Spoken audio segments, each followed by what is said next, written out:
and I've had very an enlightening agenda day, and just sincere apologies we're kicking off that we have a welcome address only a little bit later on today. And I think if we have interpretation devices for everyone, I see maybe we have anyone else who needs interpretation device? Checking once again. That's sorted. I also hope that you have managed to fill in your registration forms that were provided at the entrance, and that you have a badge with you so that we're able to identify you. Also very nice to see all the names of the organizations in front of you, and we will ask in a moment for you to be able to introduce these wonderful acronyms that we see across the table, but also to hear throughout the next 2 days a lot of interaction from the important work that you're doing in the various organizations. A special welcome to the steering committee members, but also particularly to some of the member states that are represented through that particular space. And even special welcome for diaspora organizations that have gone through snowstorms and flight delays and all manner of interruptions to make sure that you're here present with us today. For us, it's a sign really of the commitment that you have to really ensuring that diaspora not only shows up but is seated here at the table at this very important forum. And to set the scene and the objectives, I know you have seen her email going up and down, so I'm going to call upon my sister from CEDAW to come and just set the scene for us and give us a welcome before, and at some point we may have to interrupt for the welcome address when we have our official here. Angela, you're welcome.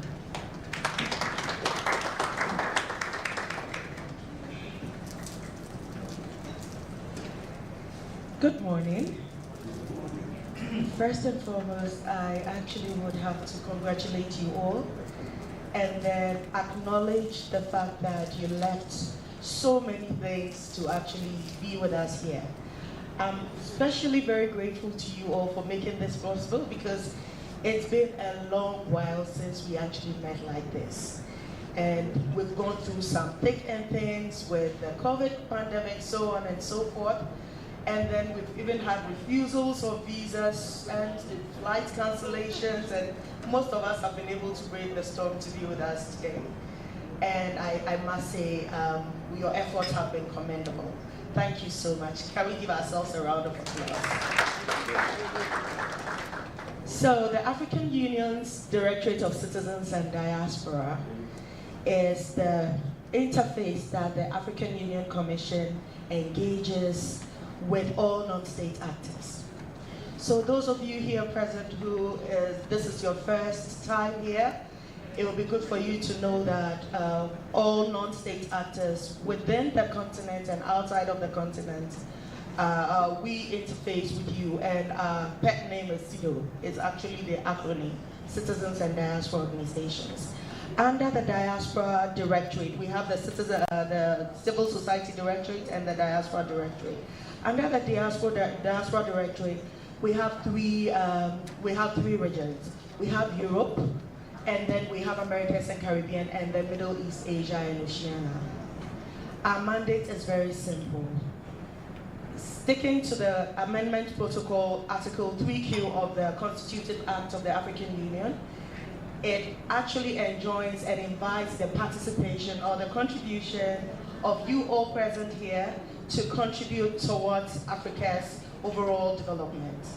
In doing that, there is the need actually for us to engage you in particular, because one of the defining features of the African Union, the transition from the erstwhile OAU into African Union Commission, or African Union, is the fact that they noticed, or heads of state and government noticed, that they couldn't have actually achieved apartheid and ended colonialism, ended both apartheid and colonialism without the intervention of non-state actors, who are the African citizens, both outside and within the continent.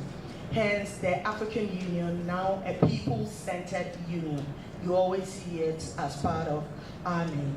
So this shows how dear you are to us, and how dear the engagement or roping in, making sure that your strengths and then your expertise are harnessed towards continental development, one way or the other, for Africa to become indeed its integrated, prosperous, and then united Africa that we all want to see on the global stage.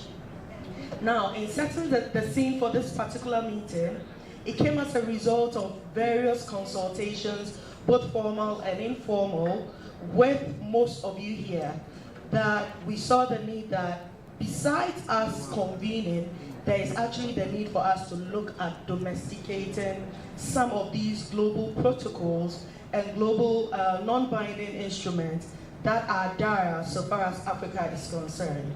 How then do we decide that we would want to actually convey our voices or that which we feel into policy development and then its implementation? Such fora paves the way for it to happen. Now, before we set this tone going, we are still waiting for our host, and once they come, we'll give the official opening, and then we'll proceed going forward. But now we are putting kind of the cart before the wheel so that we will not waste each other's time, because we are considering the fact that most of you have actually had very long flights and it's not been so smooth. So it will be good for you actually to think and ponder through these.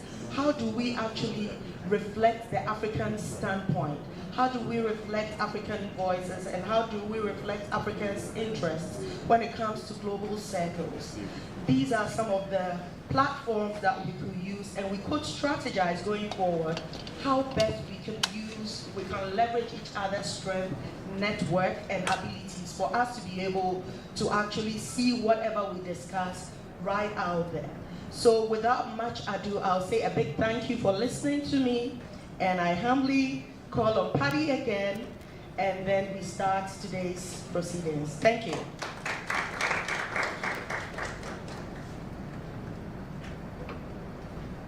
Thank you, Angela, so much. So this is going to be a bit of an interactive session now, because we want to get into a mode of getting to know who is with us in the room. And we realize we've got the interesting acronyms in front of us, but also full names of organizations.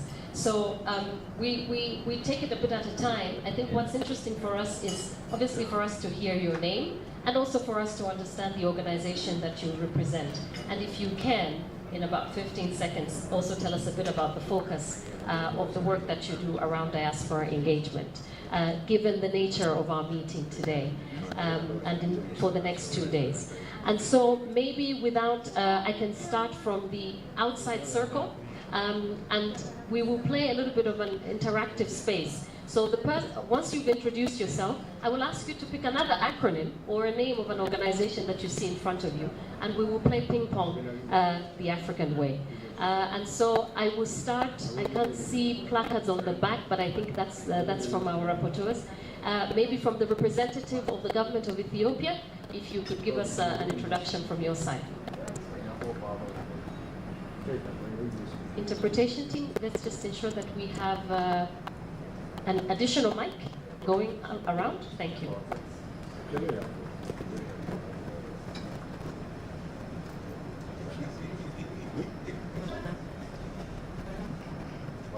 Okay. Thank you very much for having you all here. I'm representing the Ministry of Foreign Affairs and the Diaspora Division. Actually, we have an independent institution who deals with the diaspora.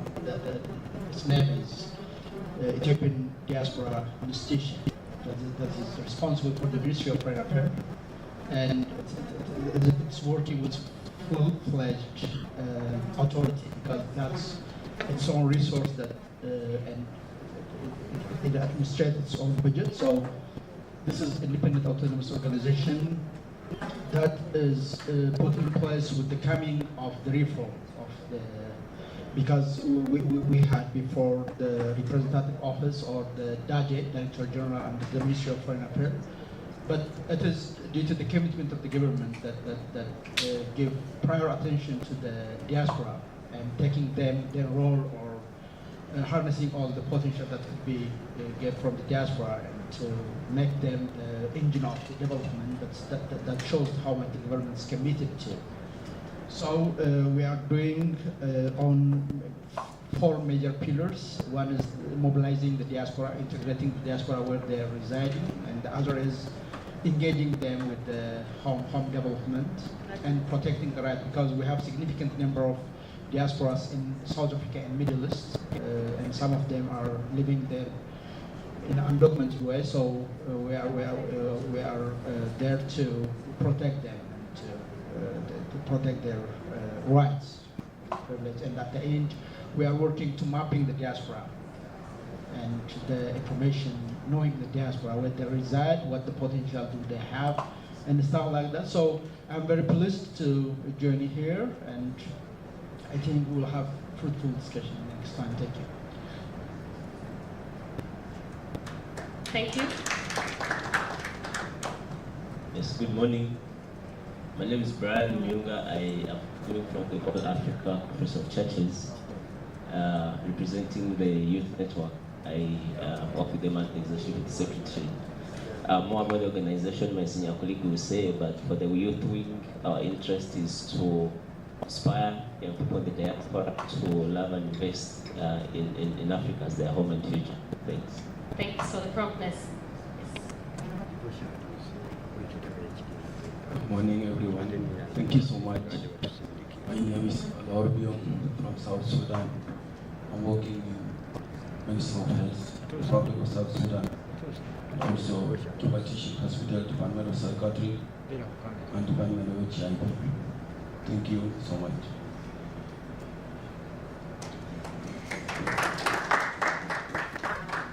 A very good morning to you. I am Ambassador Helen Gishugi. I am the Secretary, Diaspora Welfare and Partnerships from Kenya. We have a new State Department for Diaspora Affairs. This is the latest baby in the government of Kenya. Kenya, having realized the importance that the diaspora plays in the development agenda of the country, a new State Department was created. The State Department is, we belong to the Ministry of Foreign and Diaspora Affairs. So the Ministry of Foreign Affairs has been split into 2 to take care of the diaspora. We have a 9-point mandate as the new State Department, and I'll just read them. Our first mandate is to champion the protection and the rights of and welfare and interests of Kenyans abroad. The promotion of continuous dialogue with Kenyans abroad. They were complaining that they don't have a channel for continuous dialogue to have their grievances or their success stories channeled to support Kenyans in the diaspora in harnessing more opportunities for employment and enterprise development. It's recognized that the diaspora are a very enterprising lot. In liaison with other stakeholders, promote the participation of Kenya's diaspora in the democratic process in the country. A lot of diaspora are left out in their democratic processes. For example, when countries are going for elections, even when the decisions are being made on policies that will affect the diaspora, normally they are left out. Develop incentive framework for diaspora remittances. This is one of the areas where governments are very keen to see the diaspora are participating in. And then harness diaspora savings, facilitate foreign direct investments and technology transfer. Liaison with the Ministry of Labor in implementation of the labor migration policy as well as the global labor strategy. We have a global labor migration strategy because we've realized that a lot of our migrants, labor migrants, have been going through dubious means, and they end up either being trafficked or they end up going to mercenaries, things that they did not anticipate to end up being in. In conjunction with the Ministry of Labor, we secure placement of Kenyans abroad, and we have a new baby, a new state organization called Diaspora Placement Agency. It's an agency that's supposed to seek jobs abroad. So it will be complementing the private organizations that send migrants abroad for work. Thank you. Thank you so much. I'm sure we have a lot to unpack in the next couple of days, so it would be nice to hear also just a key thematic area in which you're working in as well in relation to diaspora engagement, so we can get the introductions done and the interaction to the coffee breaks indeed are essential to bring out some of the issues that you're focusing on in the implementation plan and some of the strategies that you have laid out. Thank you so much. Next, please. Good morning, everybody. My name is Karl Bafaji. I am representing an organized diaspora organization registered in Germany and in Sweden for Alliance for Development Initiative. This has come as a result of the 2014-15 of refugee influx in Germany and Sweden. And our main objective is how to help young people who are coming through the illegal migration, to help them to integrate into Germany and to be able to get a life that would be fruitful for them through showing them what we have been doing before, and since they come, what we can help them also to do, that is to learn the language first and try to get an house building, a school that would educate them with skills and the knowledge transfer. This is what we are engaging on, so we decentralize it. Also, it's registered in Sweden as well. Thank you. I'm Stella Ifa. I'm from Center for Migration Studies. Just a bit louder, Stella. I'm Stella Ifa, a PhD candidate, Center for Migration Studies at University of Ghana. Just a bit closer.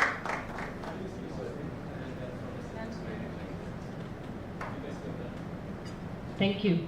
And we move up. Kodiasko.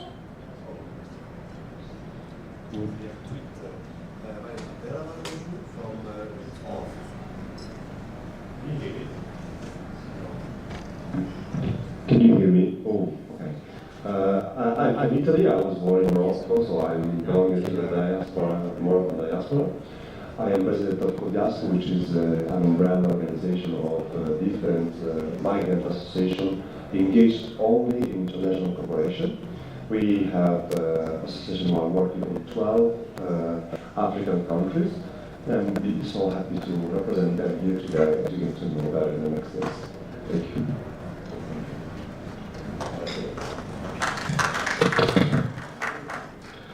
Good morning, everyone. I'm Altai. I'm representing Generazione Ponte, which is a social promotion association, part of Codiasco. We are active in Italy. We've been founded in 2018 by diaspora members, African and Asian diaspora members. Our activities are mainly to, starting from our name. The meaning of our name is Generazione Ponte means generating a bridge. So we would like to bridge, to make a bridge between generations and cultures. And we are part of Codiasco.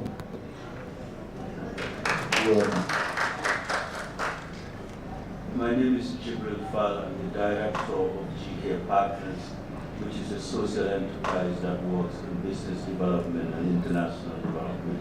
We run a technical cooperation program in the Gambia. Thank you.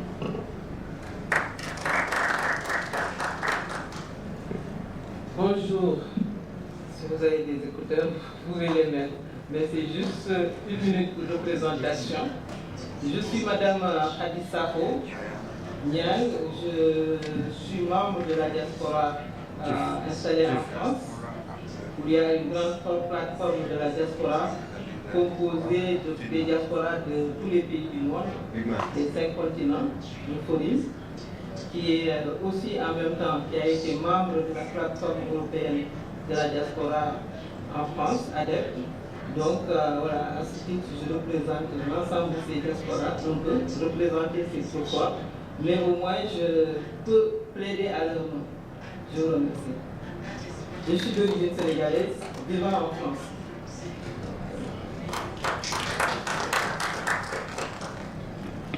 Good morning, Almaz Negash. I'm with the African Diaspora Network. We're based in California. We represent the best of the best diasporas, I'm just going to say. The investors, the entrepreneurs, the intellectuals, the people who care about the continent, and I feel very fortunate to do the work I do, and I'm very grateful, I have to say, in just hearing the representation. I'm so proud of the governments of Africa that have really instituted diaspora engagement as part of their strategy, because it really behooves them now to work with the diaspora.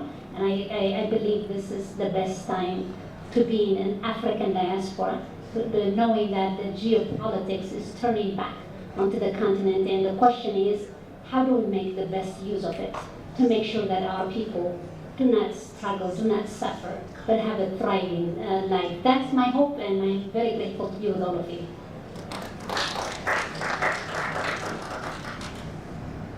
Hello, good morning everyone. My name is Yusuf Jakite. Je suis le co-fondateur de ADIFE, which is the African Diaspora Youth Forum based in Europe. We are in 15 European countries representatives.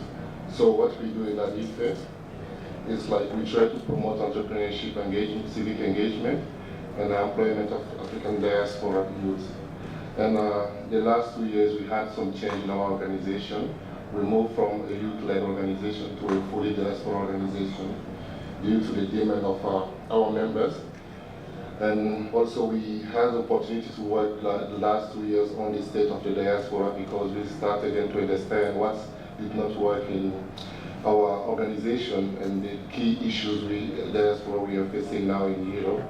And we are really surprised to see that there are some root causes we need to work on, like housing system in Europe and the systematic discrimination in terms of getting even accommodation for migrants in Europe nowadays. We also are trying to lobby and advocate to see how we can improve the situation of employment, or the health situation became also the key issues we are facing. All those issues help us to shape our new mission, which is first of all to make sure that our diaspora are fine, and to understand how we can engage them positively with the continent.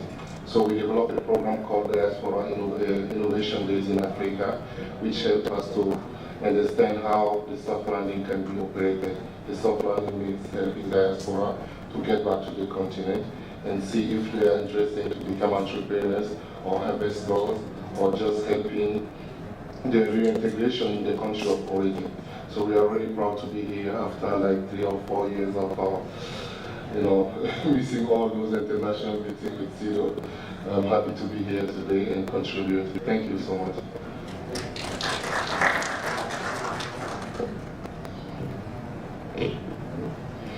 Hello, good morning everyone. My name is Sairam Amapa Azasu from GIZ Ghana, under the Shaping Development-Oriented Migration Program. This is a newly recommissioned program, and we are represented in 15 partner countries, and the focus of the Shaping Development-Oriented Migration is around assisting our partner countries in leveraging the benefits of regular migration and engaging diaspora for sustainable development. And the emphasis is on sustainable development. There are 4 fields of action, namely the regular migration, diaspora cooperation, which is why we are represented here at this forum, mitigating precarious situations and enhancing the protection of migrants, and also global partnerships. And under that partnership, we're working with the CEDAW of the AU to put the forum together, and by our partnerships as well, we partner with various institutions in Ghana, including the Ghana's Ministry of Foreign Affairs that is represented here, and the Diaspora Office of the President of Ghana. Thank you.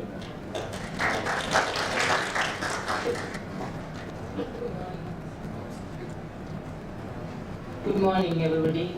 My name is Jacqueline Kuhn. I'm Kenyan by birth, but I stay in Germany.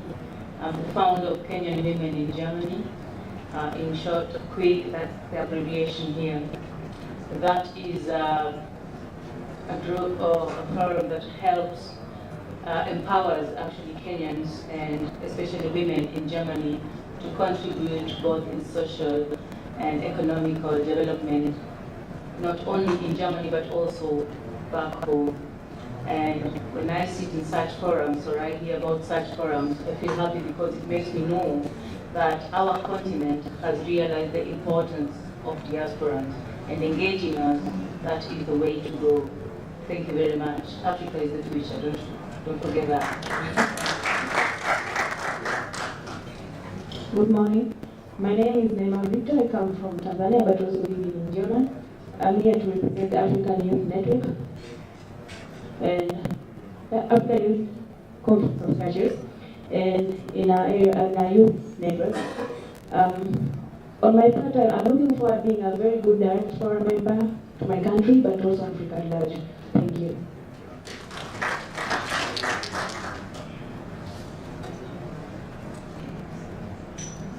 Good morning. My name is Sylvester Mshila. I'm from Ministry of International Relations and Cooperation, Republic of Namibia. So the reason why we found this very important to participate is that last year, 2022, the President, through the Cabinet, directed the Ministry of International Relations and Cooperation, after realizing the importance of formalizing the engagement with our diaspora, directed the Ministry of International Relations and Cooperation to begin the process of formulating policy on diaspora.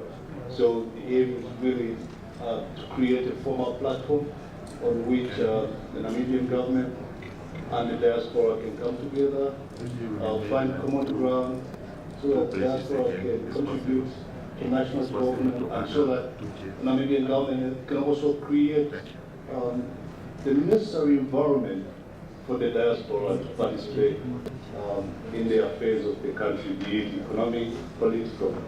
So in essence, we are in the process of formulating that policy. We have a draft, so we are really trying to participate in as many benchmarking studies such as these, as opportunities to ensure that at the end of the day we have a well-crafted policy, which is not only good to read, but which speaks to the needs and concerns of both sides.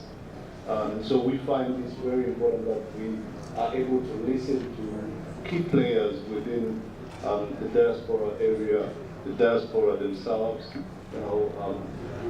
organizations. So thank you so much. Great pleasure to be here. Thank you for the invitation. Thank you. Just a small interlude, as we would do in every Africa House, is just to recognize indeed that our guest of honor is here. Guest of honor, you are very much welcome. We are doing a round of introductions, which I think would be also critical for you to hear from the different participants that are with us here today. There's a reminder that has come from the interpreters that we slow down, but I'm also going to ask you in the same breath to be as prompt. So if you can slow down and be as prompt for the rest who are introducing themselves. Please, let's continue. My name is Edward Anima. I'm based in Uganda. I work with the Food and Agriculture Organization of the UN. I'm happy to be here. For those who don't know FAO is one of the UN agencies that is responsible. Its mandate is to support initiatives that are aimed at eliminating hunger and food insecurity situations in most of our countries. You then ask why FAO is discussing diaspora. And so in Uganda, and I'm glad that we have the head of diaspora unity in the country. So work with the government of Uganda to foster diaspora investments in agriculture, because that's our area of work. And I think I've just entered this room, but most of the networks that have introduced themselves, I think we have a lot of connections, and I look forward to interact with each one of you as we foster diaspora contribution to our countries. And more specifically, I just wanted to mention one or two things, is that for those who are interested in these networks, we've supported the establishment of UDAN. UDAN is Uganda Diaspora in Agribusiness Network. And at the same time, we have also established a network of youth, and I'm glad that some of the networks that are here are youth-oriented. So we've supported the establishment of the Ugandan Youth Network, that is an agribusiness, and we're trying to match the two so that we can see whether they are complementaries in terms of technology transfer from the diaspora area, skills transfer from the diaspora, our Ugandan diaspora, and more importantly, investments in terms of the little money that you save, then so that you can bring back to Uganda. But more, as in addition, we're also trying to support this youth network to link up with the diaspora and access the markets. And we have already done it. Since we are on the program, we'll be able to share some of these experiences. I look forward to interacting with each one of you. I thank you.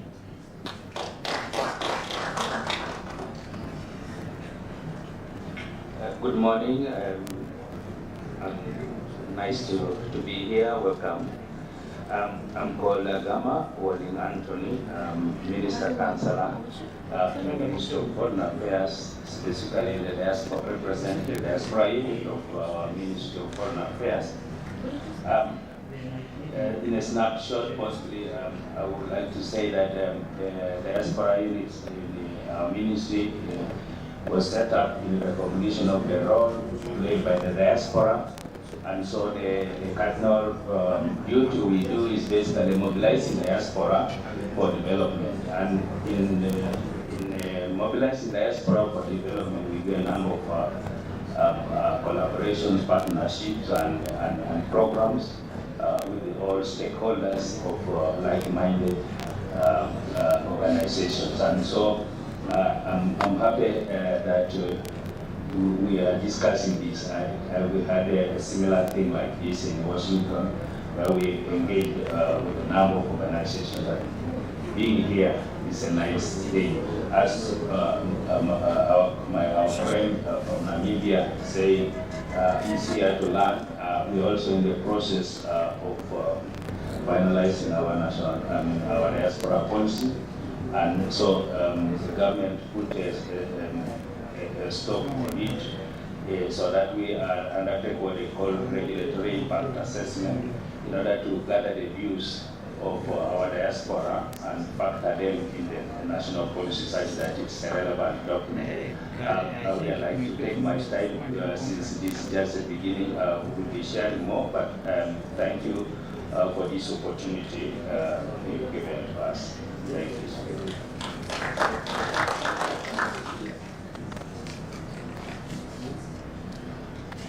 Hello, good morning. My name is Justice Omar. I'm from the All Africa Conference of Churches. I'm with the Liaison Office to the African Union. The AACC and the African Union have a very special relationship because the two organizations were founded for the same reason, the fight against colonialism and end to apartheid.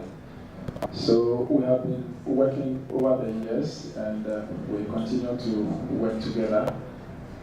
Our interest has to do with migration and trafficking in persons. We are also looking at the extent to which the diaspora can be involved in the African governance process, because we believe that the quality of governance in Africa will need to be of a higher standard. And if we are engaging the diaspora to get involved in African affairs, then it means that we also need to ensure that the quality of African leadership is also very high. So we're looking forward to engaging with everybody through this process. Thank you.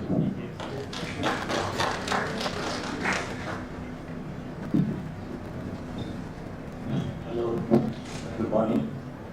My name is Kwesi Amuzu of the Diaspora Affairs Unit of the Ministry of Foreign Affairs. The Diaspora Affairs Unit is within the Ministry of Foreign Affairs of the Republic of Ghana, and it works very closely and supports the Office of the Director, the Diaspora Affairs Office of the President. We support the Diaspora Affairs Office of the President to coordinate and implement the diaspora engagement policy. And we also facilitate all the engagements with our diaspora through our missions abroad. And we report to the Ministry of Foreign Affairs and the Office of the Director of the Diaspora Affairs Office of the President. Thank you.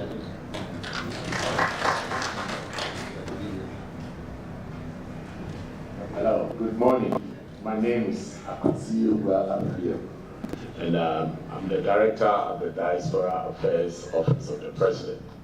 I think my colleague has said a lot to give you an idea of what we do and how we coordinate the policy engagement as far as Ghana is concerned.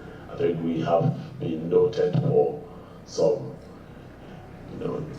headline activities in the course of our diaspora engagement. And our definition of our diaspora is a little bit wider than the average definition that one can find across Africa, in the sense that we define our diaspora to not just include those Ghanaians who live outside, but we take the historical fact into consideration that some people who were once Africans, who were once shipped from our shores, because Ghana has about 40 castles that were executed for those who were shipped outside for the transatlantic slavery. We make room for all that to happen with our diaspora engagement. So we basically define our diaspora to not just include the Ghanaian diaspora, but the historical African who are scattered all over the world. Most importantly, some living in the Caribbean, the US, South Americans, etc., Europe, and all over. I think we have the opportunity in the course of this conference to do a more detailed presentation as to how we have gone about crafting our diaspora engagement policy. Thank you. Good morning. My name is Mary Boat-Masetrana. I'm the director for the Center for Migration Studies. The Center for Migration Studies, not to boast, but we are the leading Center for Migration Studies in West Africa. We are also one of the key 3 centers of migration center in Africa. And we do teaching, research, capacity building. We've worked with member states to build their capacity on migration issues. We've also helped several countries to develop their migration policies, and currently we are the one leading Ghana's diaspora policies. We've done several researches over 16 countries looking at diaspora engagements and productive uses of social remittances and other financial remittances. Thank you. Good morning, all. My name is Solomon Hassan from the International Organization for Migration, which I hope is an acronym we're all familiar with. We partner with most of you. IOM is actually the UN agency that started first to engage on diaspora issues in Africa since the early 1980s. And we have what we call a 3E approach in our engagement with diaspora, which is engage, enable, and empower the diaspora. So I will have my presentation tomorrow, but for introduction's sake, this is what I would like to say. Thank you. We have we have a table at the back, so we will pass the microphone there as well, so we have introductions. Please go ahead. It's a pleasure to be here today. I'm Dr. Dou Pascal. I'm Associate Professor of Higher Education Management. I am the President of the Diaspora Academic Network for Africa in Finland. It's called Diana, the abbreviation. Diana was created during the COVID period when we saw that the increasing remote teaching. So we felt that increasingly an African can be in the United States, in California, and he's teaching in Mali, for instance. So we decided to create the Diaspora Academic Network for Africa. It was launched between the European Commission and by then the Commissioner, Professor Sarah Anyang-Agbo, was surprised. She said, she was surprised that Africans have not had this type of organizations of academics in the scope that we wanted. So we have the headquarters in Finland, we have another headquarters in Berlin and in California. So the objective is to give back knowledge to Africa, mobilize those academics, and they give back. So we've been doing quite some work now. The only challenge, or also which is also a strength, is that the host countries in Europe found us as a strength to also support their grassroots contacts with African countries, especially African universities and schools.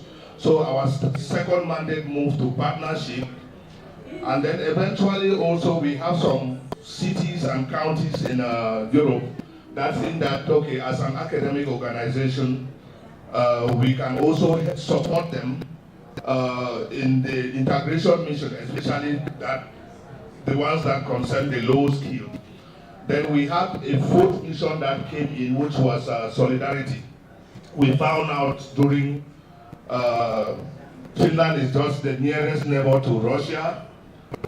We found out during the Ukraine war that it was also necessary to include solidarity, the way Africans were treated in Poland and so on. So this is not where the solidarity also ends. We also have the mandate within this solidarity to support the conditions of African academics in the North universities. Thank you very much.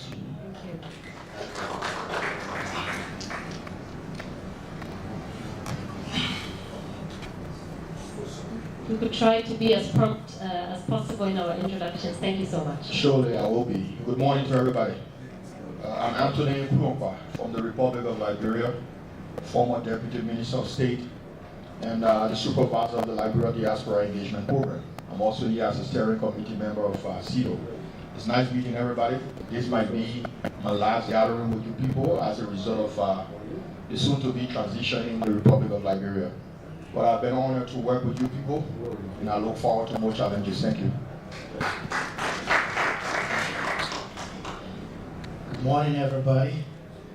My name is Macaulay Kalu. I represent the African Union 6th Region, Canada. The organization responsible for mobilizing and harnessing all people of African ancestry in the Americas. I'm also a member of the steering committee of the CEDO. And so we're very happy to see each and every one of you and to see how we can move the diaspora agenda forward. Of course, for us, our focus has been to consolidate all the efforts of the diaspora community globally to make sure that we collaborate in a way that we can all build the Africa we want. Thank you and God bless. So good morning, everybody. My name is Alexis Chimimana Neuberg, living in Vienna, but representing ADET. ADET is the African Europe Diaspora Development Platform. It's member of the steering committee of CEDO. Maybe one word about the steering committee, because when I talk steering committee, you know that Africa is divided in 5 regions. So south, north, east, west, central. But the Commission thinks that there is also Africans abroad, and they will have 6 regions, and these 6 regions is called 6 regions plus 2. So that is the reason why we are constituting the steering committee for management with CEDO, diaspora issues on the world. So my organization, ADET, is one of these steering committee, at the same time 6 plus 2. And the 6 plus 2, as my brother says, carrying issue from America currently, the other one will present himself. My organization, ADET, is carrying the issue from Europe. And in Europe, we are coordinating diaspora organizations. And our members are more than 40, almost 40. And it is an opportunity, ladies and gentlemen, those organizations in Europe, to know the mother organization sitting in Brussels. It is called ADET. So register yourself, because some of us are already members. So I'm happy to see you guys from government, because the collaboration between diaspora and government, not only in Europe where we are living, but also with our mother countries, is our priority. That is the reason why I'm happy to see you today, and maybe I'm waiting for that to can address an agenda for 2024. Myself, I'm sitting in Vienna. My organization member of Adeptis and Radio Television. So we are doing visibility and defending the image of Africa on the continent of Europe. So there is the reason why the visibility is very, very important, and my TV also will be happy to greet you all the time. Thank you very much.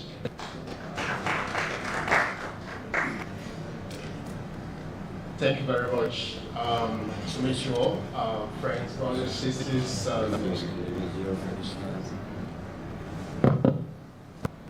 brothers, sisters, and everyone. My name is John Nze Vetram. I'm a Nigerian, based in Australia and also an Australian.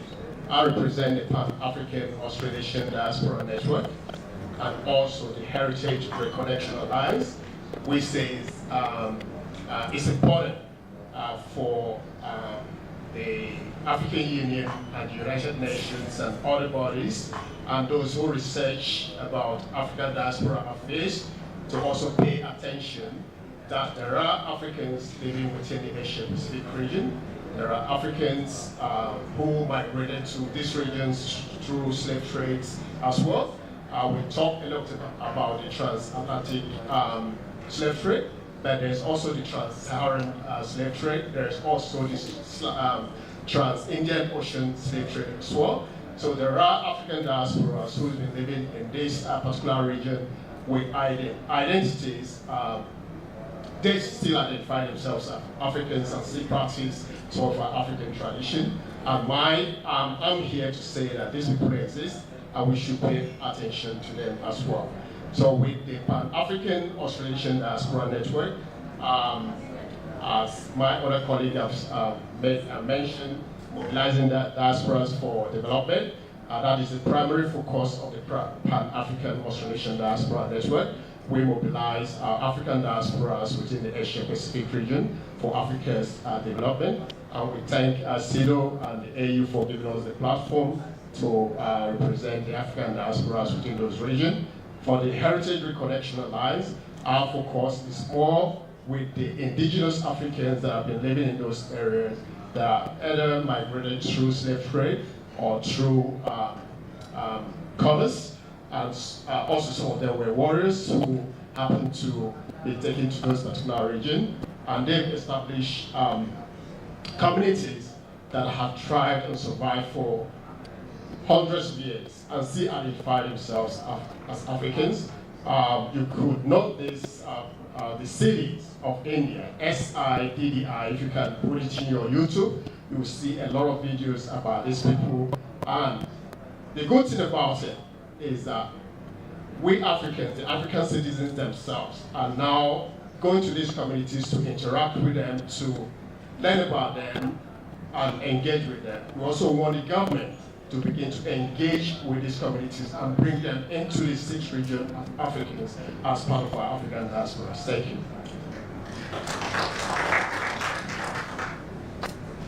It's always good to be back on the continent. My name is Richard Adu Amankwa. I'm currently living in the United Kingdom. I am the project officer for the African Union Diaspora Youth Initiative. The African Union Diaspora Youth Initiative was mandated by the AU Permanent Mission to the European Union in Brussels to foster collaboration among diaspora youth and youth organizations within Europe. Our focus areas are mainly on the socio-economic, political development issues pertaining to Africa and the African Union.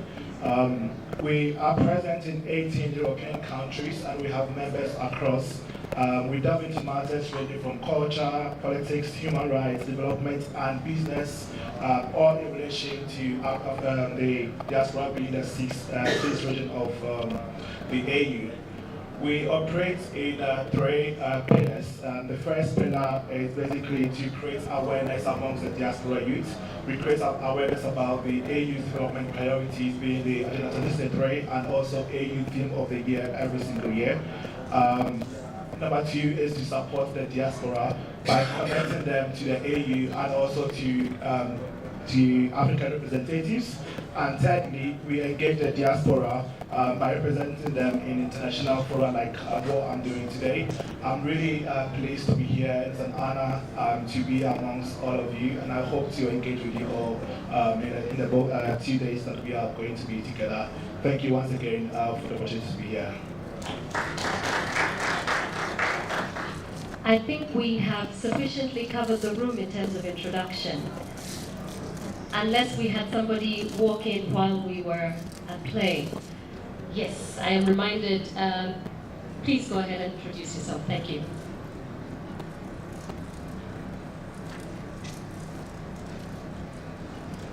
I'm Hisham Mohammed from Libyan Embassy. You're welcome. Thank you very much, everyone. I think one of the things that I had to learn living as a diaspora is to explain why in Africa we take long to greet. And I was thinking about the round of introductions, and no matter how the words prompt, quick, the words, how we can, hasten our introductions. But that's also very important in terms of us forming connection.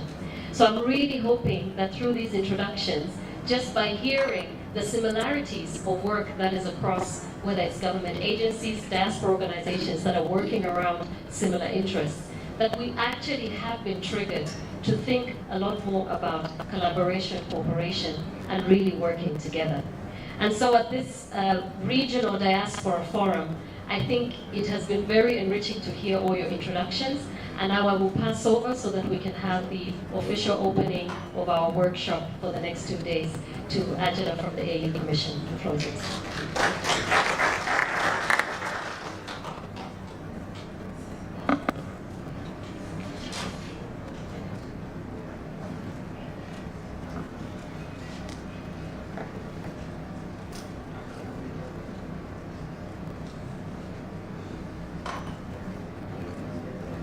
African Union member states present, I humbly recognize the presence of representatives of the republics of Ghana, Kenya, Ethiopia, Uganda, Namibia, and Libya. The African Union Diaspora Steering Committee of 6+2, and then special acknowledgements to our partners, the Deutsche Gesellschaft für Zusammenarbeit, GIZ, the Ghana Program for Shaping Development-Oriented Migration, commissioned by the BNZ.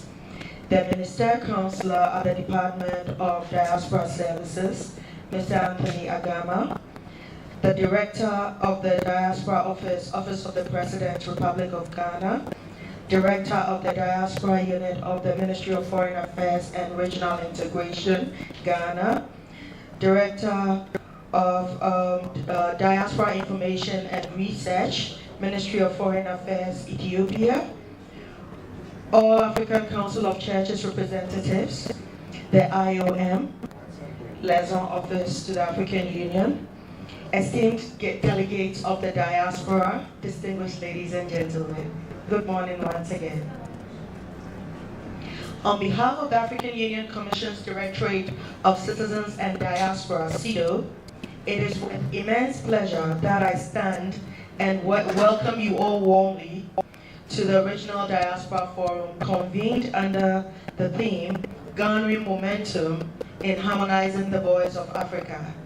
Today, we gather here not merely as representatives of diverse nations, but as ambassadors of a collective vision, a vision that encapsulates unity, solidarity, and progress for the African diaspora globally.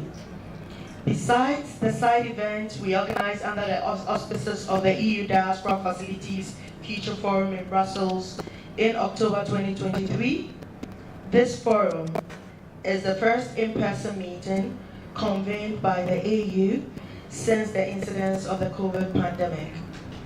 It demonstrates the Commission's unyielding commitment to harness the strength and resilience within the African diaspora.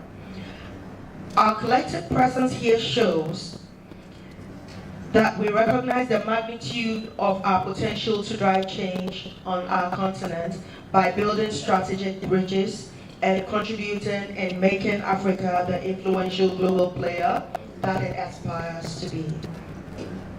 Distinguished ladies and gentlemen, Africa's diversity is its strength, and there is beauty in that diversity. As we convene, irrespective of our various cultures and experiences, to ensure that the continent thrives, CEDAW's continuous engagement with some of you present here has necessitated the essence of our using various diaspora formations to appreciate the potential role in advancing the Global Compact on Migrations, Objectives 19 and 20, so far as our continent is concerned. It also offers us the opportunity to explore strategies in policy development and implementation, and discussing opportunities that will leverage our collective expertise and resources to support the continent's efforts in domesticating the Global Compact's objectives.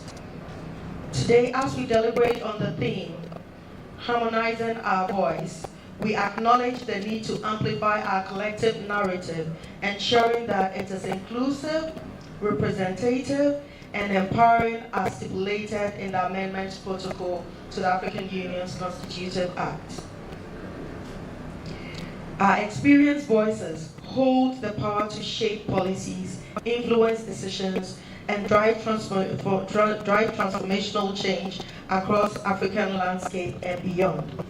I trust that more can be done once we decide to consciously strategize and prioritize initiatives through these strategic partnerships.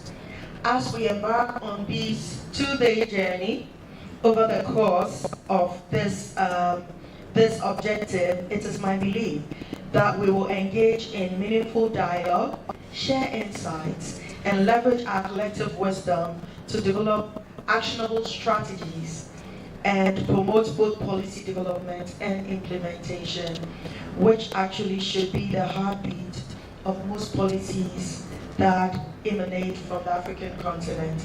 Implementation, I beg to stress. In closing, I encourage each one of you to actively participate, exchange ideas freely, and embrace this opportunity to pave the way for a future where the voice of Africa is harmonized and resounding in leading the charge towards the integrated, united, and prosperous Africa that we all yearn to see and want. Thank you.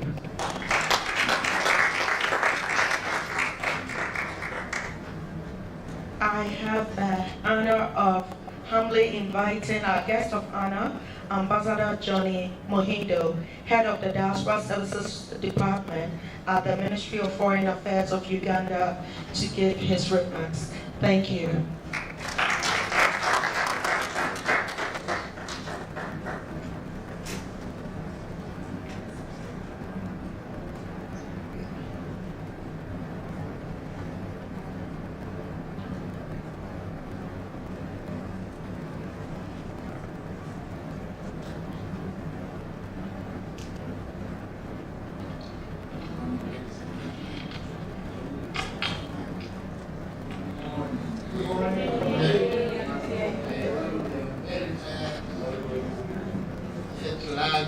Jet lag and all those associated fatigue problems. The AU Commission, all sponsors of this forum, distinguished delegates in your various capacities, members of various organizations, as introduced here before, ladies and gentlemen, all protocol observed.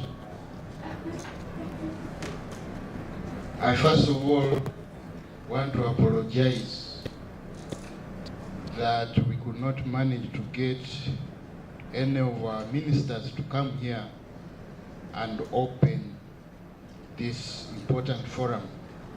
Not because that this government doesn't attach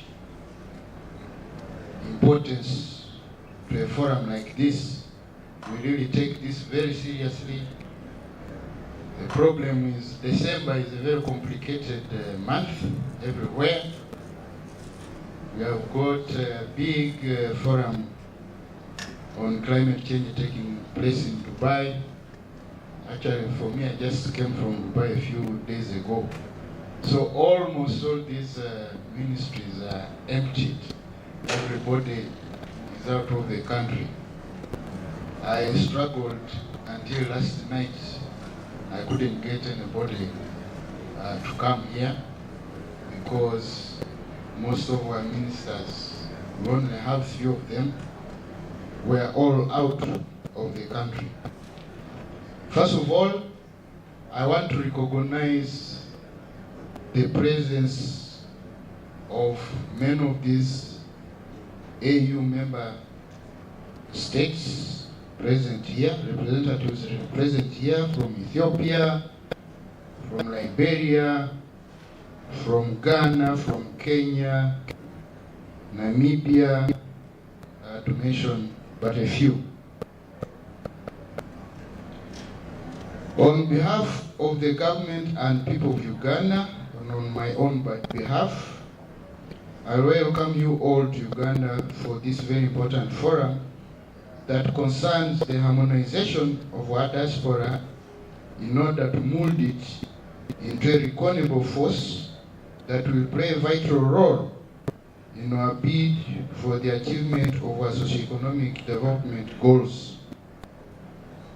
I wish to express my gratitude to you all for your presence here, which is a demonstration of the importance that we all attach to the subject of this forum in the perspective of our governments, as well as the public and private sector organizations that you all represent here.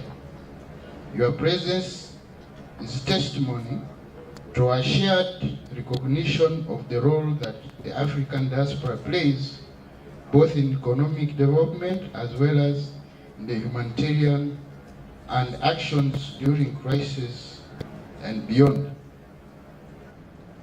It's very important that we emphasize the idea of collaboration between governments and the diaspora. This is very important for our cause.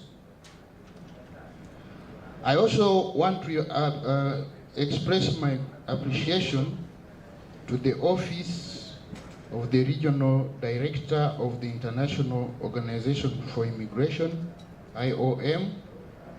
For us in Uganda here, we've really been working very closely with IOM in the issues concerning diaspora, and we really appreciate the effort that they are putting. Actually, recently I was in Dubai for a diaspora convention for Ugandans, and the IOM representative was invited, and we had very good interactions there.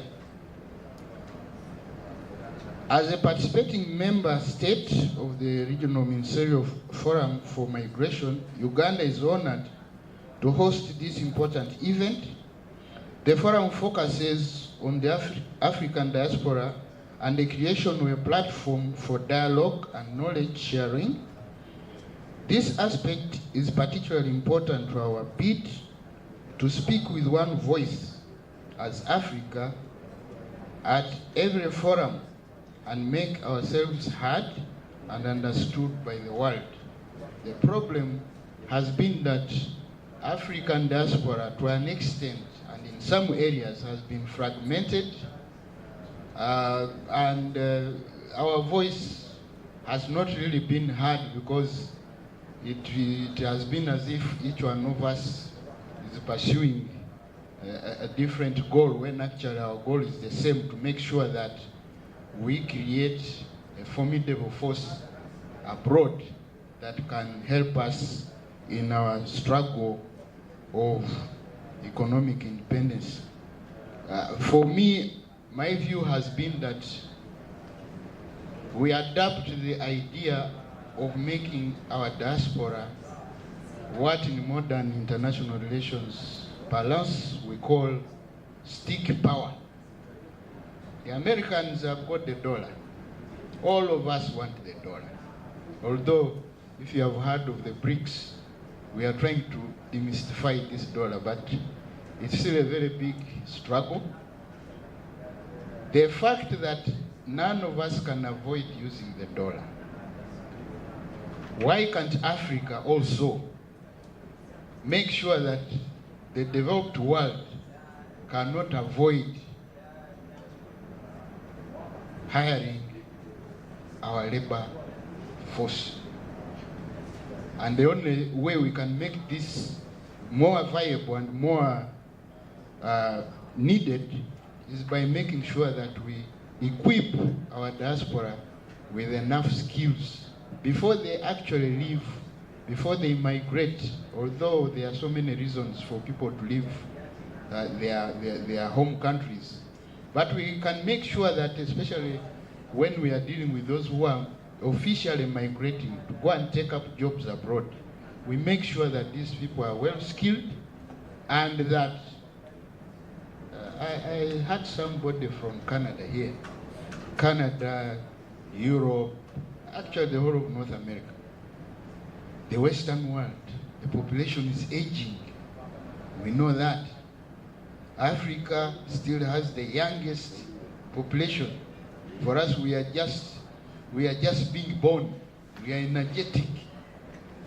Why don't we go and take over all these aspects of manpower, all these skills that exist in this developed world, and bring them back to Africa and make sure that Africa becomes a serious force to reckon with when it comes to development. I think we are in the steps that can make our labor force, our presence overseas, inevitable as the dollar has become. Some countries like the Philippines and the rest of these have already started that. My friend from Canada there can tell us that in Canada you cannot find a nanny who is not a Filipino. And to get that nanny, you really have to apply. You have to go through rigorous process to have this person there. If you go to the Middle East, Qatar, UAE, all this, it's actually the Filipinos who are dominating the labor force down there. And inevitably, the Arab world cannot just do without these people. So why don't we also transform our migration, our labor force, into this sticky power that everybody will be yearning for? The African diaspora is of great contribution both to their countries of origin and also their host states. This covers the labor, economic, and social development of the different countries. African migrants have also become indispensable building blocks for national development through the transfer of their assorted remittances, through trade and investment, as well as the transferable skills acquired from abroad. For us right now in Uganda here, we are working with the IOM on a pilot project where we are actually going to start bringing back skilled Ugandans to come and, mentor some of our people here in modern technology and modern skills. So we hope that if this project actually succeeds, then we can be able to acquire these transferable skills, because there are many Ugandans who are abroad and are in very good positions where they can actually help us to acquire modern, skills of the 21st century. For example, recently I met the Indian community in Uganda here. If you want to know, our economy is actually driven by the presence of these Indians. And I was trying to find out what it is about Indians that makes their community so coherent, so hardworking, and that they can reach in a place and occupy it and take it over and call the shots as far as the economy is concerned. Now it's even gone to politics. You go to Britain, now we have an Indian Prime Minister. World Bank, the boss there is an Indian. MasterCard, the boss is an Indian. Silicon Valley is taken over by Indians. Why don't Africans do this? So the onus is upon us. We have a challenge. All these institutions that we are hearing about here, all these organizations, we should now be actually focusing on making sure that our diaspora does not simply talk about remittances. Remittances now is the old diaspora. The modern diaspora is talking about investments. It's talking about trade. It's talking about transferable skills. It's talking about modernization of their home countries. The African diaspora contributes significantly to financial capital, which has helped countries of origin to improve their economic outlooks. Remittances, which is private capital, transferred by the African migrants, a significant portion of whom are women, are one of the most tangible contributions to national economic development and the achievement of the sustainable development goals in the countries of origin.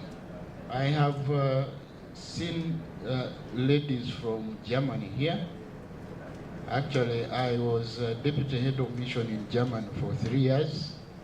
I did travel to many parts of Germany and met a number of African female leaders, especially those who are dealing with refugees and, of course, diaspora matters. It's very good that our ladies are actually leading some of these organizations. You know, women, sometimes we take things lightly, but when these ladies decide to concentrate on something, they actually deliver very seriously and very practically, and we would like to encourage them to organize more and make sure that our diaspora abroad becomes viable. These contributions are more than 3 times larger than the official development assistance, ODA, and more stable than other forms of capital inflows. Whereas other financial streams like development aid and foreign direct investment are sensitive to shocks and volatilities, making them unpredictable sources of funding, remittances are generally reliable even during downturns in the migrants' home countries. Yes, we talk a lot about these remittances, but in some countries, including mine here, we still have a problem of tracking the inflows and really getting to quantify them, to know that, for example, every year, every financial year, we are getting so much money from Europe, we are getting so much money from North America, and from within the African continent. Why? Because we have not done something called diaspora mapping, which is a very, very important exercise. Because with the diaspora mapping, you know exactly how many people in a particular area, you know what they do, and therefore you can be able to track how much money that they bring in here. Right now, because of the lack of that system, we are still depending on estimates. So we cannot confidently say this is the chunk of money that comes from the diaspora into our economy every year, because we don't know exactly where this money comes from, because we have not done the diaspora mapping exercise. Further, the impact of African diaspora is also strongly felt in the areas of trade. There are demonstrable links between the presence of diaspora and increased trade, as diaspora creates connections between the producers and consumers in the countries of origin and destination. In Uganda, we still have that problem because our farmers are not really well linked to the international markets, especially when it comes to the quality of the products that they produce here. Many of them are not well guided, so they produce these things and when they reach the international market, they are told they are poor quality. And yet some of them have borrowed money from banks, they can't sell, and they can't pay back these loans. So we really need to make sure that the diaspora comes back. For us, we are organizing programs where that the diaspora will be made to interface directly with the rural farmers and other sectors of the economy, so that when we start exporting, we don't have problems of quality, problems of poor storage and all that. Additionally, the African diaspora plays a dual role when it comes to investment by investing directly in their countries of origin and persuading non-diaspora investors to do the same, thereby boosting investor confidence and imparting knowledge about emerging and untapped markets. Yes, so far, if you go to countries like Kenya, Tanzania, Ethiopia, even Uganda, since we started emphasizing the importance of the diaspora, we have registered quite a number of new investments. We have got investors from all over the place, in the Arab world, Europe, although in North America it is still a little bit difficult, mainly because of their distances and of course the bureaucracies.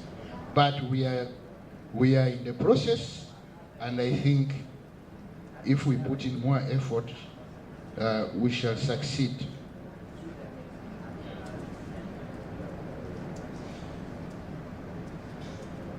I'm grateful to know that the forum has accepted the burden of taking stock of the contribution of the African diaspora to humanitarian efforts and development initiatives in that city when COVID had just started. You know, the French people are very stubborn people. Since they are guillotining their Louis Philippe and the rest, they don't trust the government. So when you tell them that there's this and this problem, they think government is up to their old games of controlling them. So they were badly hit, and by the time they realized the toll from the COVID-19, it was really very, very bad. So here, especially in Africa, we were not really as badly affected as Europe, because mainly of our climate. COVID survives more in the cold temperatures than in our areas here. But what I'm emphasizing here is that after COVID, we had people in the diaspora, especially people who are dealing with working in the health sectors, coming here to actually help in, first of all, sensitizing people about how COVID is got and how to deal with the treatment. I think right now, although I hear that we should be careful, COVID is coming back, people have become complacent, we need to be very careful, but at least it's not going to be, if it comes back, it's not going to be as bad as it was before. I hope that this forum will, among other things, register the following outcomes. Number one, create a platform for dialogue and knowledge sharing between African diaspora representatives, governments, international organizations, and civil society, thereby fostering a deeper understanding of the diaspora issues and the relevancy of Africa in this domain. Number two, explore opportunities for African diaspora engagement in migration governance, policy development, and implementation at the national, regional, and global levels. Yes, my country is still suffering from this particular area. We have not formulated a diaspora policy that can govern the handling of diaspora services. But also at East African level, last month actually I attended a meeting in Dallas where we are talking about the formulation of the East African diaspora policy. So we want to have a regional diaspora policy, and that is a step towards Africa talking with one voice. Because if we can start at a REC level, that is at the regional economic community level, so we have East African community, and the other side we have ECOWAS, we have SADC. If we can start by formulating those diaspora policies that enable these regions to speak with one voice, then it will be easier for us to formulate an African diaspora policy which will be, applied by the whole continent. So we are moving towards there. I ask this forum to, at the end of the day, come up with something that tells us that we are moving towards that direction, which is formulation of an all-African diaspora policy. Number three, identify challenges and opportunities for leveraging the African diaspora's expertise and resources to support the objectives, including addressing the root causes of migration and ensuring the rights and protection of migrants. Obviously, people are leaving their countries for different reasons. I've been telling my members of the diaspora that for us in Uganda, we are no longer concerned about why you left Uganda. It can be political, it can be whatever. We have had 9 governments here before, and each government produces its own issues. We are no longer bothered about how and why you left. We are bothered about what are you doing now and what can you contribute. Whether you went as a stowaway, hiding in some carton and something, that's not a problem. But we know one thing.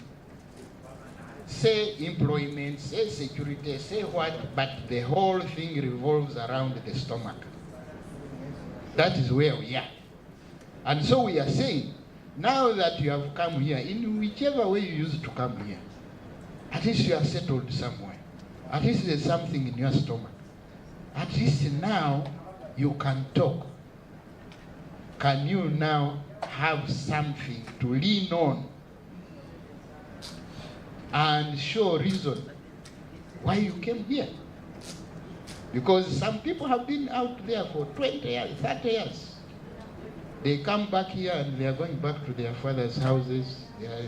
They don't even have anywhere to go. Actually, they are coming to hotels like this. You can imagine you are coming back to your home and your parents and your relatives have to come and see you in a hotel here because you don't have a single house in the village.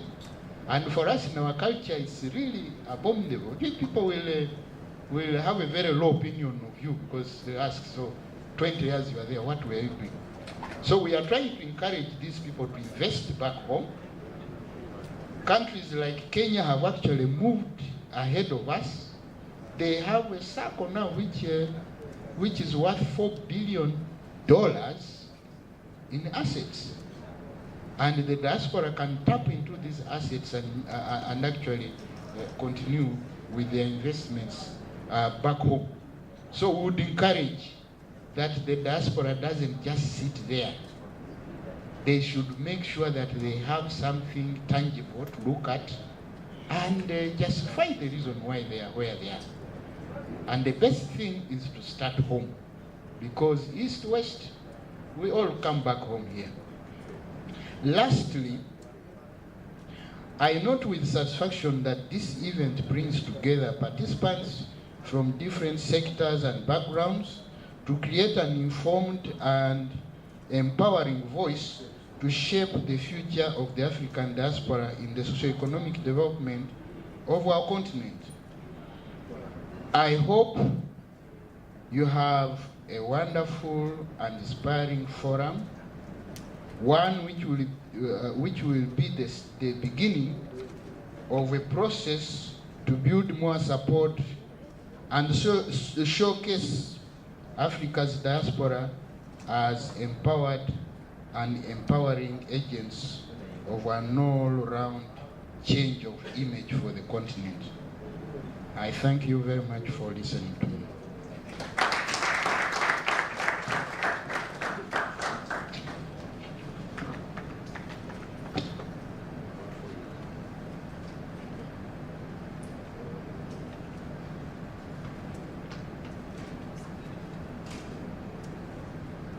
Thank you very much to our honorable representative from the government of Uganda for sharing those inspiring words. And I think he ended on a very high note when we talk about diaspora engagement starting at home.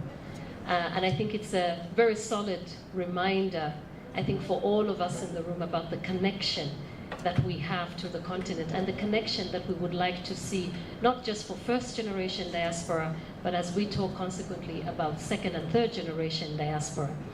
I also thought it was very interesting in terms of how we position that as the new narrative.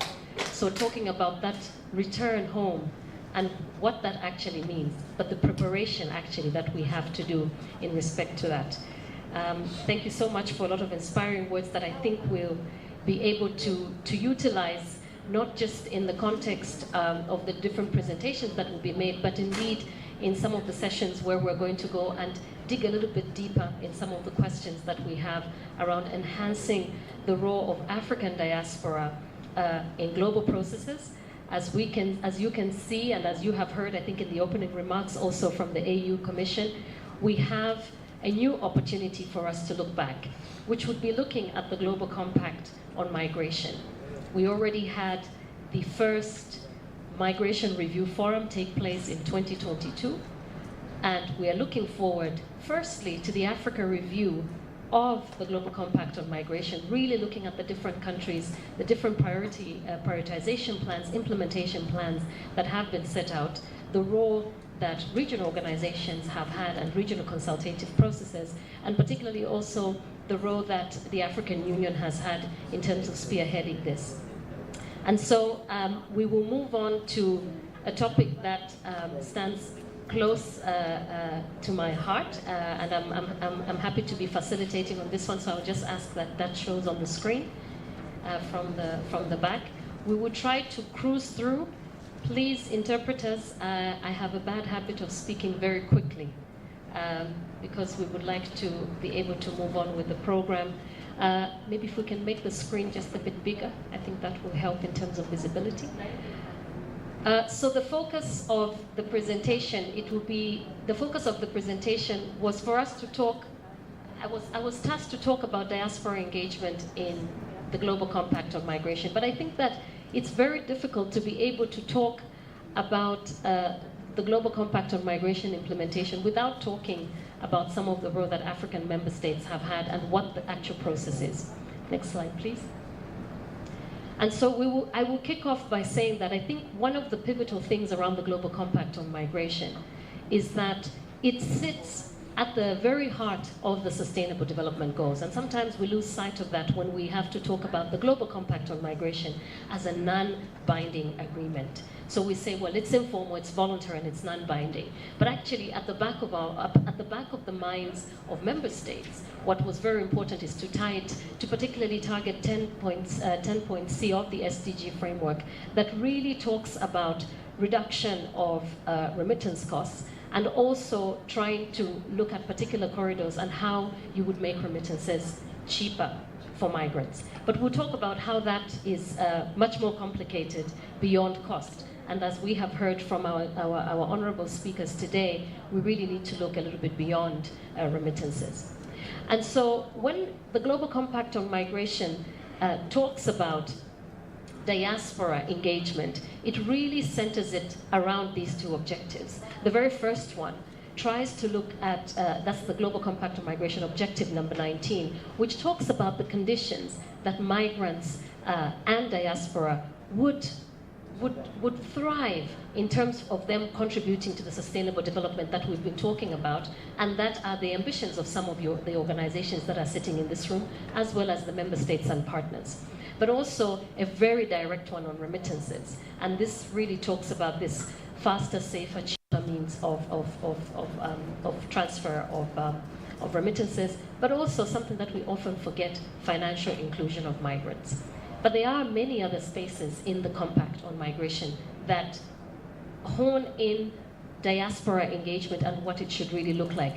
And these, I would say, are the less likely that member states would pick on. But from the diaspora side, we're not able to achieve 19 and 20 if we're really not taking care of the Global Compact on Migration objective number 5 that looks at legal pathways, very much connected. For you to have for people to move from the irregular pathways to be regularized, for them to have jobs, for them to be better integrated, and you have better jobs that actually match people's skills, so we can actually see much more disposable income in the pockets of migrants that they're then able to remit, because remittances have to come from a fuller pocket. We also have, you just go back to that one slide, 3 other objectives that I'll go on through very quickly. What that has to do with consular protection, and I think we're really happy to have various participants, but also to have heard from the guest speaker in his particular role as well, in terms of consular protection and how that is very critical when we talk about contributions of migrants, whether it's from policy making all the way to how diaspora should be able to invest. So that really sits in that particular aspect. The inclusion and social cohesion is another one, but a very critical one that we see today. And when we're negotiating with European actors, we're told migrants don't have skills, they're unskilled. And so we have a lot of questions around what are skills. We had an interesting discussion yesterday about the shortage of plumbers in Germany. If you are sitting in Germany and you need a plumber, the scenario works like this. The plumber walks in, looks at the piping, and says, well, what concerns the inside of the machine I can fix. But from the wall until everything else that goes inside, you have to call somebody else. €150 bill. The problem is not solved. And we're seeing this is not just in the very practical skills that Africa continues to host and have, but we're seeing it all the way to other spaces where IT professionals, healthcare professionals, that these spaces haven't really opened up because they don't have the right skills and they don't speak the right English. So this is one of those critical issues that when we're thinking about these 2 objectives, we also need to think about these sort of twin objectives that come with them. The next slide. Another important component, we can go to the next slide. Another important component of the Global Compact on Migration as regards to the African continent is that we know that the implementation is at that national level. And we also know that in terms of the principles, the 10 principles that the Global Compact is based on, people-centered, gender and child-sensitive, whole of government and whole of society approaches are very interesting. And here I will quote one of my colleagues who also talks about what about the whole of diaspora? Because in a lot of ways, we talk about diaspora as though it was one organization. Another reason why we had the introduction was to hear from the diversity of actors. How different, even though we have these common spaces. So how do we really encompass a whole of diaspora approach, even when we're looking at the implementation of the Global Compact on Migration? Now, how the platform is chaired by Morocco and El Salvador, so there you see an African member state really being prominent in terms of this platform of champion countries. They do many things, and I will, we'll be sharing this PowerPoint presentation, so we will not go through what champion countries are doing. But essentially, it was supposed to be, how can these champion moments, as I call them, because sometimes a champion country is not also doing the best in other areas, but they have champion initiatives. So how do you steer these champion initiatives across the different countries? Now, what is the interest from the Africa side? Sierra Leone just joined as the latest to the group of champion countries. So it was very refreshing to hear that announcement from a global South country, but particularly from an African country. And guess what? We have 14 champion countries. Now, I think this is very important when we talk about the reporting related to the Global Compact on Migration. So think about the 14 champion countries as we move on. Next slide, please. Another important component is financing. Now, for the Global Compact on Migration, what has really been very important is to set up a mechanism that tried to look at this multiple stakeholders who come together, put money in a fund, and then you have the diversity of actors, member states, UN systems, being able to access these funds. And we can hear a little bit more from Professor Jibril Fall, who was instrumental in some of these particular spaces, but the surprises that came with it as well in terms of access to these funds. And as it stands, the multi-trust partnership trust fund, while it has a lot of funding that is made available to member states and countries to be able to tap on to implement the Global Compact on Migration, for civil society organizations, which Diaspora is considered a member of, there is no direct access to this funding. In fact, you need to be a friend of the UN for you to be able to access it. So these friendship tags that have been tied to financing really limit in terms of how civil society, diaspora, can actually engage with the financing side for the GCM. But this has actually wider implications, and we were really happy to hear in the inaugural speech of the Director General of IOM, when she called upon member states just last week when she did her briefing on the GCM, on the last briefing that she did, calling on member states to re-look what financing should actually look like, particularly in this mechanism. So indeed, on the Partnership Trust Fund, you will meet Stella from Afford later on. I think her placard is there. She'll be joining us later. She's actually sitting on that steering committee. So you can see the role that we play as diaspora in terms of the different spaces. But still, there's something very different about sitting on a chair and actually having an ATM card to be able to withdraw money from it. Next slide, please. So we dig in a bit to what the review process looked like, and I thought about using last year, the last review process, which was connected and ended with the International Migration Review Forum that took place in New York last year, as the very last event that you have in the bottom. But I thought, let's just come back a little bit to understand what actually does a review process look like in the space of the Global Compact on Migration. We know it's a UN instrument, it's a UN framework, non-binding as it is, so not all countries have signed up to it, but it's unanimously been adopted as part of sitting within the UN frameworks. And so we're also very clear that the implementation is at national level and through country priorities. And we know, for instance, the International Organization for Migration in many countries have set up various migration networks that have brought in different players and some civil society organizations. I'm not too sure about Diaspora, because this is sort of a bit of an ad hoc in how civil society is brought into the network. Sometimes it's very much connected to the national coordination commissions or mechanisms on migration. And so it still remains rather close to Diaspora in most cases. And so Diaspora don't really have sight to an implementation plan, or these plans sometimes are not made very visible. And that means that their contribution to these plans haven't also been made visible. But then we are asked when it's time for review to say, so what do you think about the implementation plan? well, it's a bit difficult to review something that you haven't really seen at play. But then, you know, at the global processes, we are involved and we're brought in two different spaces. But really at that national level, you're still lacking diaspora engagement. Then through the UN network on migration, which has a very vast resources, they have a hub. It's on the website, and I will be sharing the links. The links are available when you get the PowerPoint presentation. You do see that there was no agreed mechanism of how you will actually monitor the Global Compact on Migration. So there was a very good intent, and so after Marrakesh, everybody was very excited, but maybe also very exhausted after many years of negotiation. And they said, you know what, that monitoring, let's look at it another day, you know, not today. But what does that mean in terms of implementation?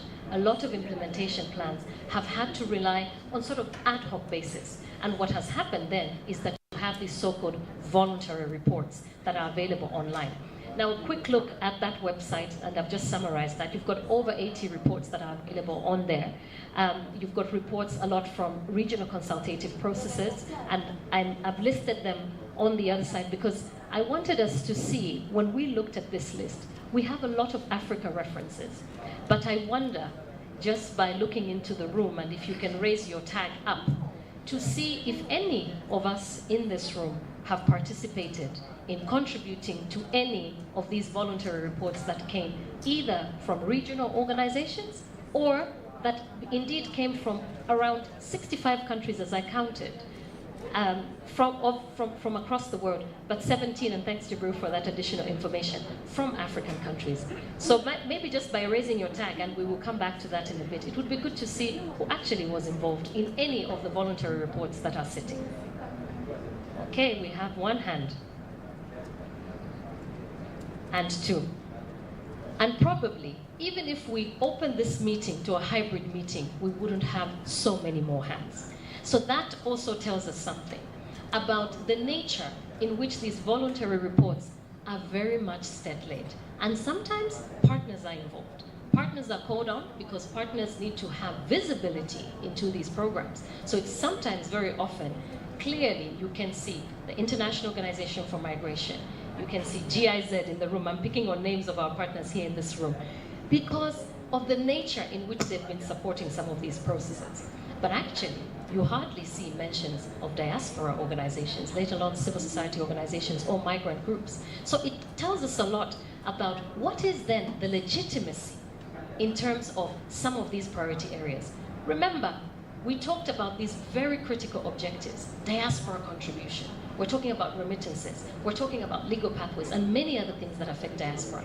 And yet, they are not on the table to be able to say that, yes, indeed, this particular action that the government has reported in taking has actually impacted on lives. So in short, the GCM is without teeth because it doesn't have a solid monitoring.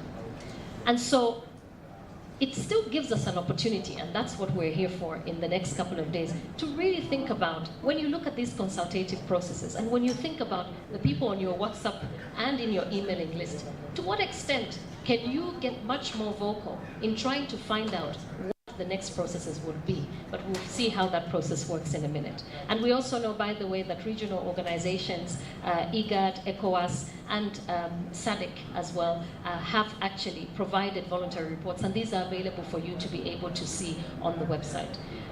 In fact, we have heard from the African Union that there was a point in which, looking at, you know, the spaghetti ball as we all know it on regional integration, the multiple membership that our countries had, it would have probably been easier if you had reports done from regional organizations.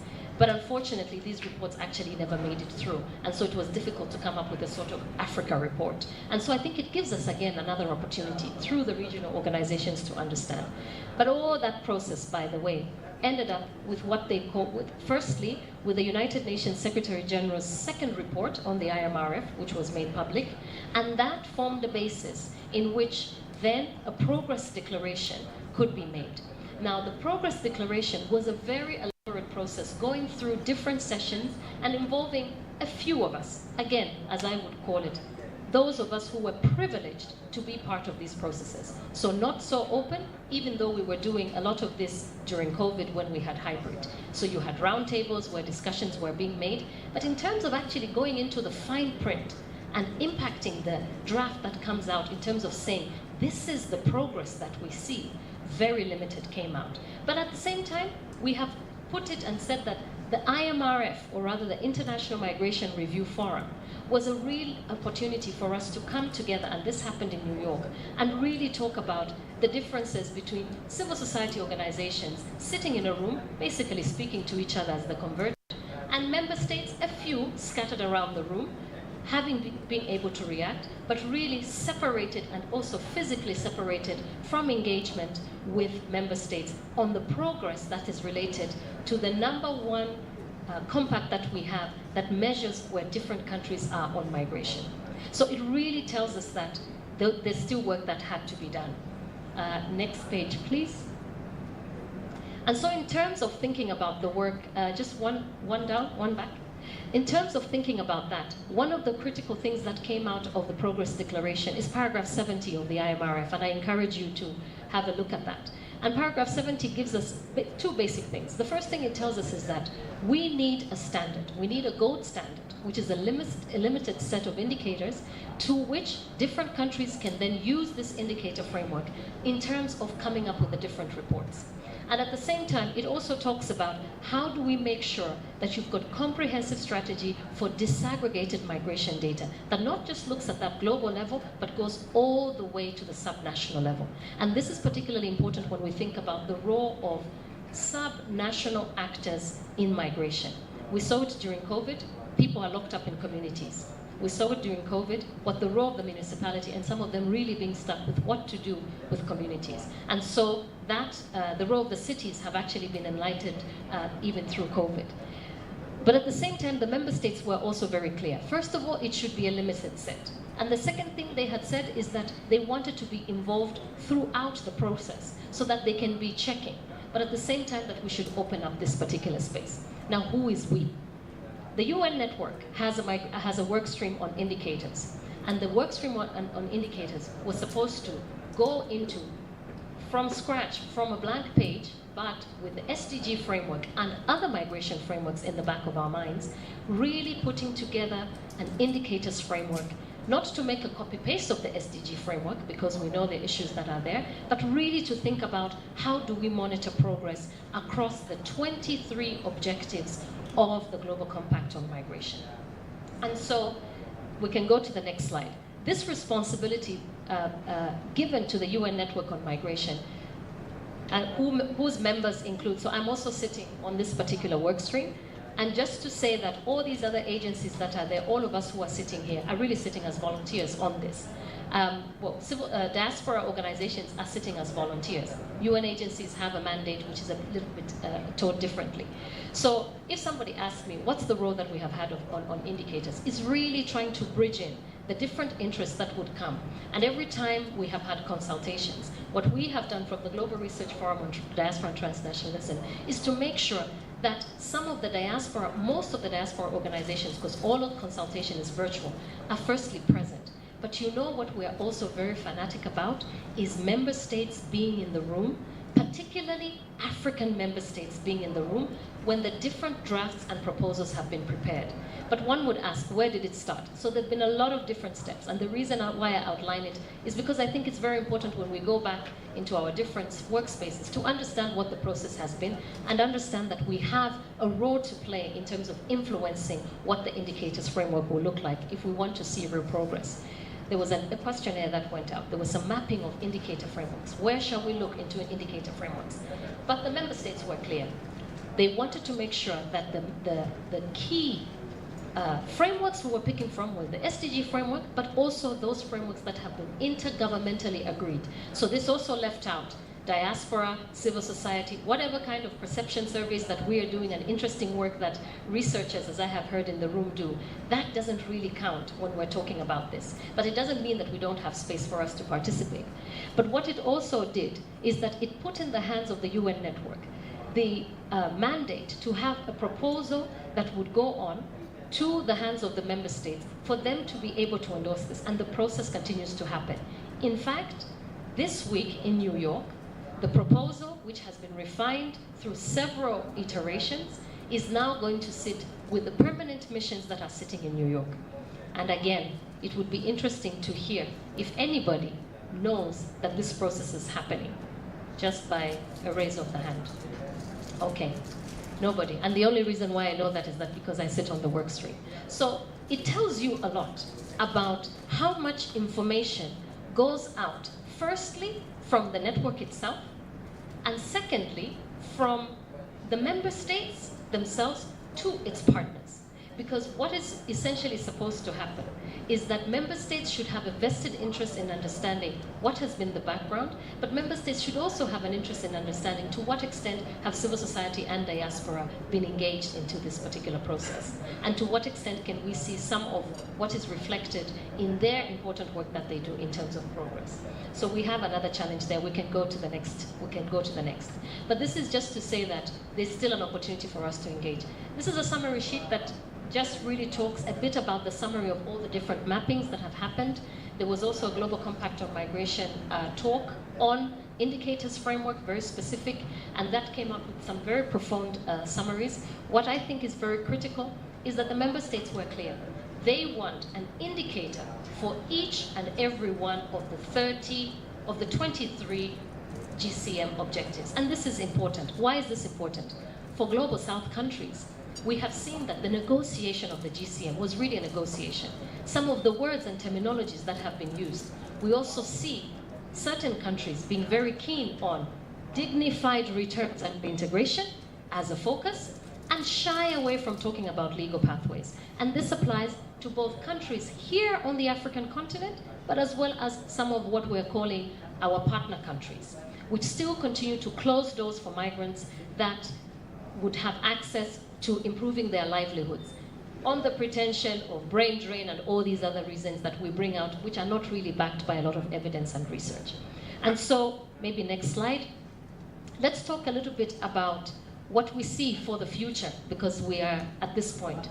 I think what has been interesting is that under what is known as the Civil Society, the Civil Society Action Committee, in which a number of diaspora organizations are also sitting, a report was made to try and find out what was our experience as civil society and diaspora in the process for the review of the GCM through the IMRF. And I encourage you to read that report. But the summary of the report really talks about that shrinking space. There is a shrinking space for diaspora to be effectively engaged. We're not talking about seats on panels. We're not talking about being called last minute for meetings. We're talking about really impacting text, really impacting outputs that come from these very important global processes. But so what opportunities do we have? The current basis that we will have for the next review, for the next iteration for the IMRF, will really be looking at that regional focus. And we have heard from the African Union, we've also heard from the Economic Commission for Africa and for IOM, that there was a role that was being looked at in terms of carving out for Africa a monitoring framework. So it would be very interesting to hear a little bit more about what that framework would be in the context of the regional reviews that are going to happen next year. And in fact, for the Africa review, the process is already going to begin around in the last week of January. There'll be a meeting that brings all the regions together to have an understanding of what the process is. Then it will move from one region to another. And that means that African diaspora have a unique position to not only engage with the African review process, but to also engage with the European review process. We have colleagues coming from the Americas. What that review process is, we have colleagues who are joining, who are also active in other spaces in the Pacific. All these consultations, African diaspora can raise an African voice in these different reviews. But remember, it's a diversity, and we will come to how we do that. The other thing that's important is we have an opportunity with the country reports. As we said, now that we know that the journey is moving, to what extent does the UN network, for instance, open up space for specific recommendations and for specific engagement with diaspora organizations on the Global Compact on Migration? These are the kind of opportunities where we want to see. Not at the end of the process, but really at the beginning of the process. We have an opportunity also through the regional economic communities. And some of the contributions that they are making, as you saw from the long list that we shared before. But at the same time, we can go to the next slide.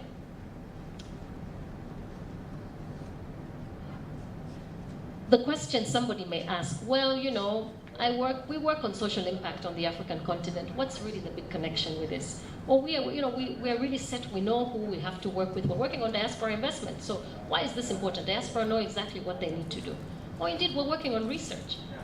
And at the same time, why should diaspora really be interested? We've talked about the diversity of actors of migration and development in terms of diaspora, but we've also talked a lot today, and we've heard a lot and from the different agents of development, whether it was economic, social, political, and also from the culture side, contributing in the homelands and also in the countries of destination. And today we also talk about countries of transit. But diaspora are also humanitarian actors.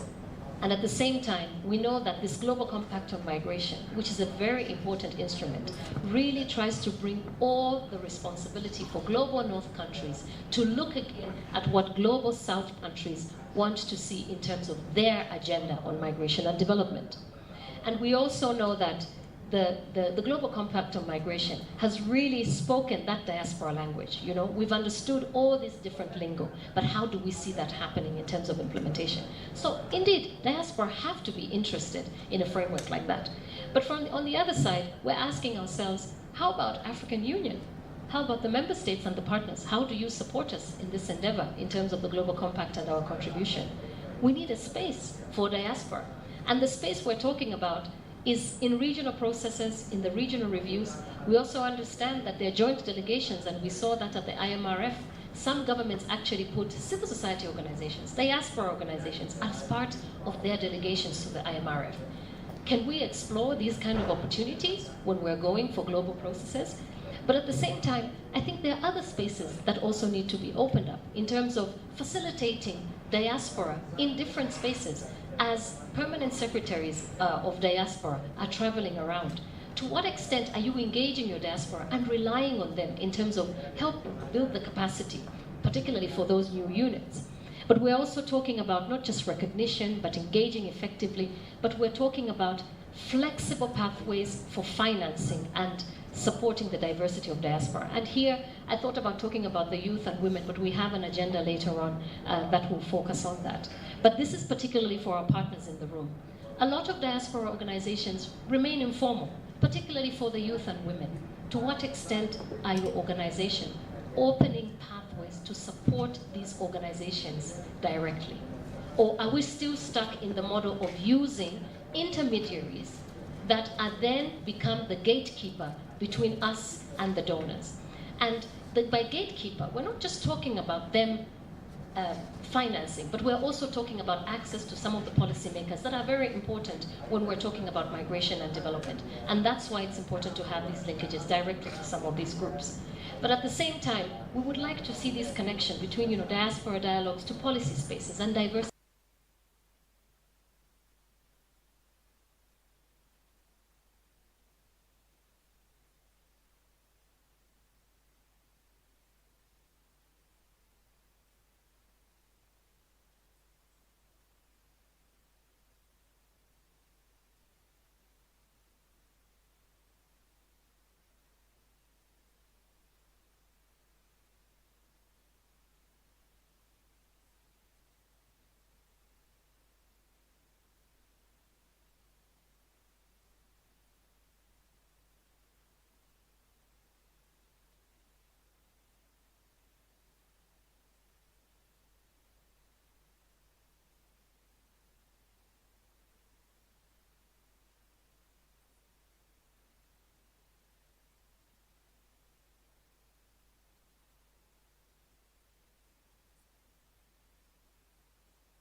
approach in harnessing the potential of diaspora. And just to say that at some point, following the two presentations, you will be split into groups with some facilitators that is going to lead you into more listening to what is coming from the ground from your different spaces. So we are asking that you pay as much attention to the two presenters that will be coming in terms of listening into the intricate details of their presentations on the case studies, because we would like to have more coming out of the group work on the basis of some of the pivot angles that we will hear from our presenters today. And so to present a case study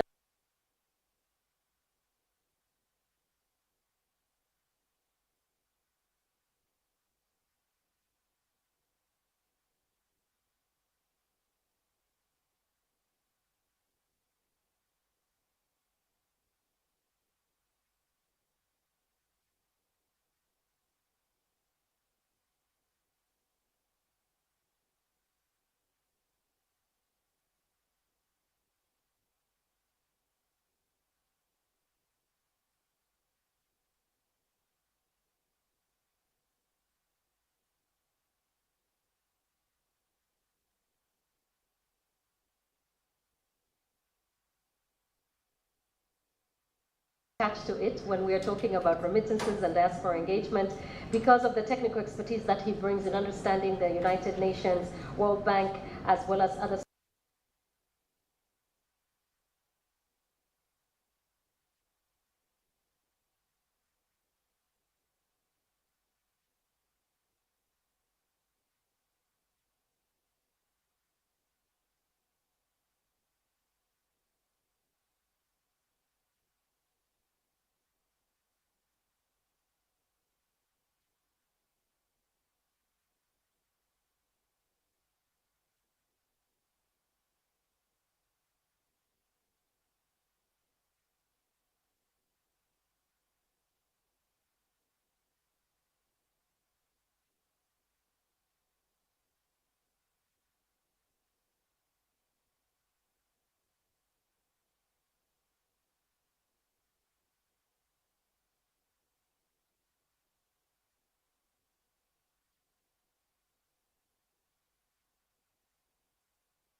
big migration. So we were of the view that many of the things that the diaspora development, the routes it can take, can be tested, tried, and implemented in Gambia as a way of then presenting it for application in other parts of Africa in particular. Second general observation is that for the past 15 years at least, we know enough about the policies on diaspora and development that we should focus more on implementing rather than further discussions on policy. And the Global Compact on Migration, as the first United Nations framework on migration, actually gives that policy focus. So for any African country, in my view, that does not have a policy, you can use Global Compact and other continental bodies to do a simple and straightforward policy so that one gets over that and get on with the strategy and the action plans. So in Gambia, we're about 2.2 million, and about 10% of us live abroad. But Gambia is also a host for almost 10% of its population are other migrants as well from the neighboring countries, predominantly Senegal.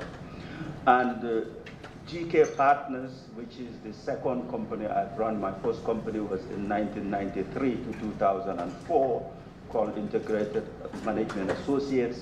GK Partners since 2004 has been working on impact investment, development, and programs like that. But all the time, as all of us diasporans know, there has been the underlying issue that even though this is a private company with a social impact ethos, that its interest in country of origin is vital. So the first piece of work we did in Gambia on migration and development in a structured manner was in January of 2017. Some of you may know for over 22 years Gambia had a dictatorship which ended December of 2016.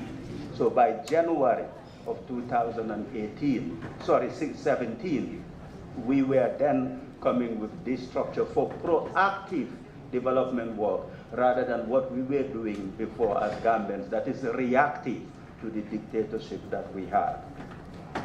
Now, it is established, this is very important, as a technical cooperation program. So it's not just an NGO operating, it is a formal technical cooperation program. So this was the first exercise. So the first piece of work was the new cabinet ministers in Gambia who were forming the coalition government. Of those, only one of them previously had experience of being a minister because there was a generation of dictatorships. So the democratic groups had no experience of running government. Again, experience of me as a Gambian diaspora, experience I have working in governance in different parts of the world was relevant to come in and support them. So this was 9 of the first cabinet of 15. On this day, I think only 9 at the time were appointed. So we have offices, of course, headquarters in London, but offices in Gambia. Okay. Yes, we have staff who are working full-time staff and lots of volunteers based at the office. So this is an excerpt from the autobiography of the first president of Gambia, who was the one who was overthrown.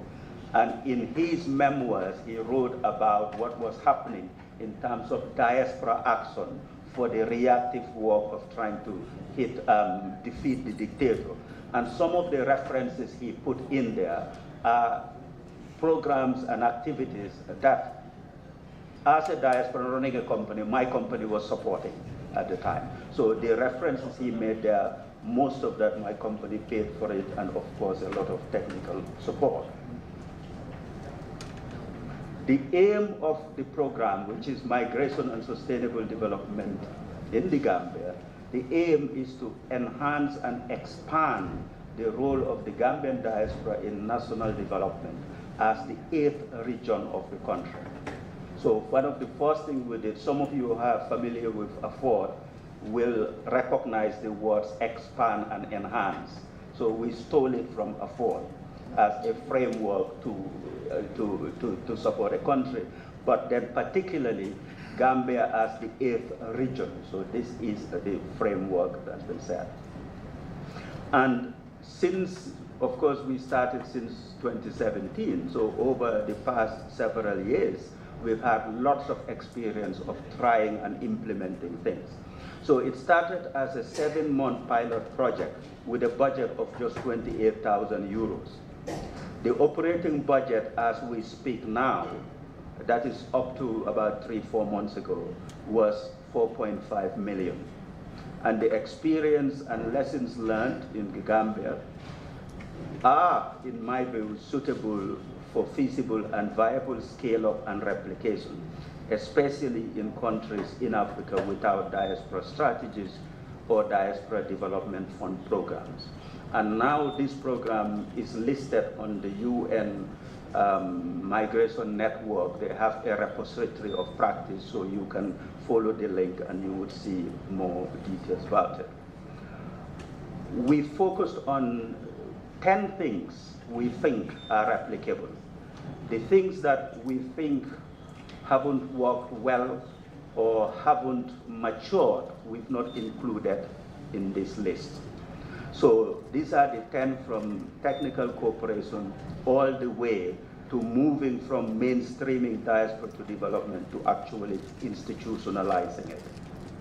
So we'll go through each one of them very quickly. So the first two, The first one is initiating and pioneering a structured diaspora-led technical assistance or technical cooperation program. I think it is the only one in Africa and perhaps the very, very few across the world. So when a UN agency or some of the international NGOs, or sometimes even like GIZ, when they go to a country, they are on a technical assistance or technical cooperation program, either signed with the Ministry of Planning or Development, or sometimes the Office of the President. So we are saying, with diaspora and their role in development, that's the next layer. So we're doing it in Gambia. So we're running a technical cooperation program in the Gambia, signed with the Office of the President, at the same level as all of the other major NGOs and international organizations operating. Second is we have, there's some phrases that I use. One, some of you are bored hearing it, that it's my view that we tend to be over-principled and underperforming. I felt that for a very long time, so that we should focus on performance. And that when performing, we should not be waiting as to who's not performing. We should just, the few who are doing it, should just do it endlessly. So that's the approach we use, so that the narrative is dictated by not what we're doing, but the good things that we are doing. So in Gambia, under this program, we effectively have had 200 diaspora-led initiatives since 2017. 200 different small-scale and medium-scale activities that we've facilitated. So that is sort of a relentless and substantive and substantial. And in our view, that's one approach of just focusing on development action and results rather than all of the problems that we tend to have. And of course, this is it. We have offices made up of 2 buildings. These are property that I had a long time ago. When to set this up without funding, I handed it over to the project. So for nearly 2 years with no rent. But at least we're showing that when we got funders later, and our main funder and partner is the Swiss government, by that time we have demonstrated hundreds of thousands of diaspora money already coming in. So it was relatively easy to convince a partner to say, come in. So fully fledged offices, similar to any sort of small-scale international organization operating in developing countries. And the number plate of the vehicles, we use TA, technical assistance. That's the official one. So GIZ would have a number plate like this, and some of the other projects would have a number plate like this in Gambia. If you look at Objective 19, Diaspora Development Fund is there, like many other things. Let me mention that the Gambia's diaspora strategy is older than the Global Compact. The Gambia Diaspora Strategy was adopted in January of 2018. And when it was approved, we actually created a summary of it. And the AU guys know it. It's this. We created a passport. So it summarized the strategy into like a passport. And in 2018, 2019, during the Christmas season, when the diaspora were coming, they were receiving this at the airport. When you come, you arrive, then the immigration officers would give you this. And it is the pledge of what the government says it would do. And it was also inviting you as a diaspora to pledge that you will continue sort of your development contributions. Now, in those 14 pledges, you could find almost all of them in the Global Compact. Some friends have accused me of writing Objective 16, 19, and 20, but I honestly didn't. Although I was in the room throughout, I did not. But the people who wrote it, the pen holders, it was Mexico and Switzerland. The staff, the people are people who we've mentored over the years. But also, this was the consensus of what constitutes good diaspora development 5 years ago. So it's no coincidence then that it's in the Gambian strategy and it's in the Global Compact. So for Gambia then, really, we don't have much to complain about. All we have to is then diaspora organizations. And this is just some of the photos of the 52 people. It included Gambian diaspora professor at Cornell University. It included a master drummer who lives in Norway. It included, some of you may recognize, one of the second to last picture, one of our top musicians, Sona Jabata, who lives in Ghana. So that's the diversity of trying to get almost your diaspora and all of their expertise and give them, they're already doing stuff, you give them enabling cash and technical support, but importantly cash, because they have the other things. They have the skills, the experience. Usually, they even have some cash. Usually what they're missing is a little bit of enabling cash. So the DDF is one of our major successes. 4, remittances and financial inclusion. And we've been working with the Central Bank of the Gambia from day one. In fact, earlier this year, IFA, through the Global Forum for Remittances and Investment Development, convened their first in-person meeting since COVID in Nairobi. And 2 countries were recognized for the work they've done on remittances and financial inclusion and the linkage. And it was the Central Bank of Kenya and Little Gambia, the Central Bank of the Gambia. So that's a picture of the award they got. So now, in the past 5-6 years, every January, the project convenes an event in the 1st or 2nd week of January. And at that event, the governor of the Central Bank of the Gambia will come on stage and announce the remittance figure of the year that just ended. That is how good it has become in Gambia. And so literally within 6 to 7 days after the end of the year, we have the data. And additionally, when we started looking at data on remittances in Gambia, the official from the head of the diaspora office in Uganda mentioned it about quality of data on remittances. As in Gambia, 5-6 years ago, if you wanted the data, it's what World Bank and IMF tells you. But having worked for many years in this area, we knew that those numbers were not necessarily correct. But there's no point arguing and saying, oh, your numbers are wrong. Just provide an alternative.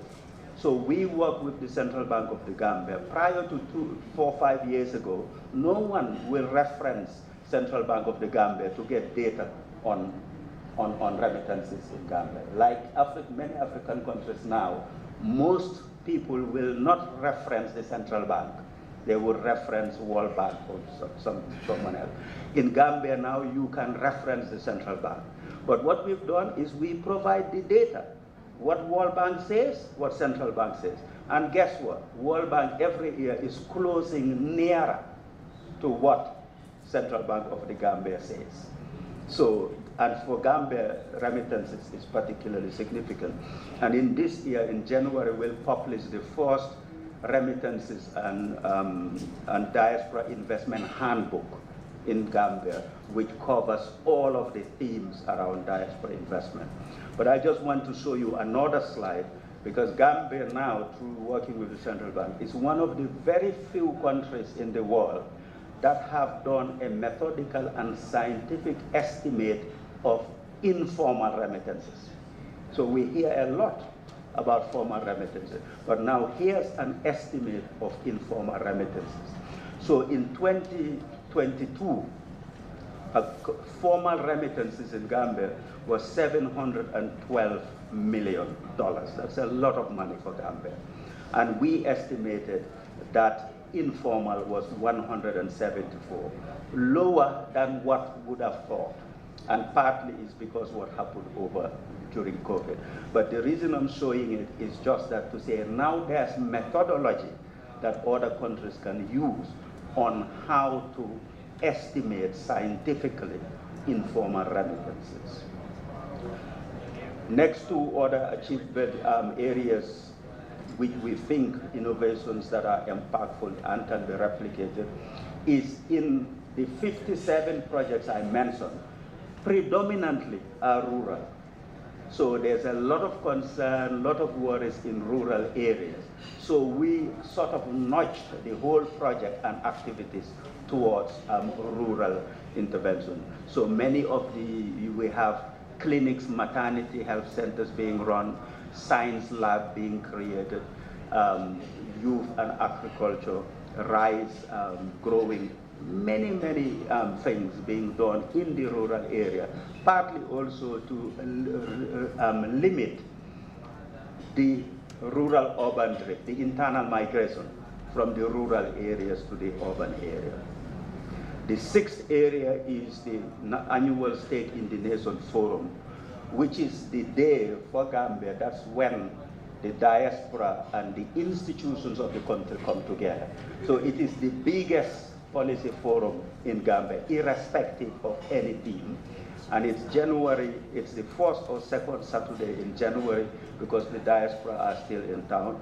That picture is the picture of the first one. So the president comes, so there's a presidential statement. The president comes, or the vice president comes, and the ministers would stay the whole day because they will be participating in workshops together with members of the diaspora, international organization, and all other partners in development.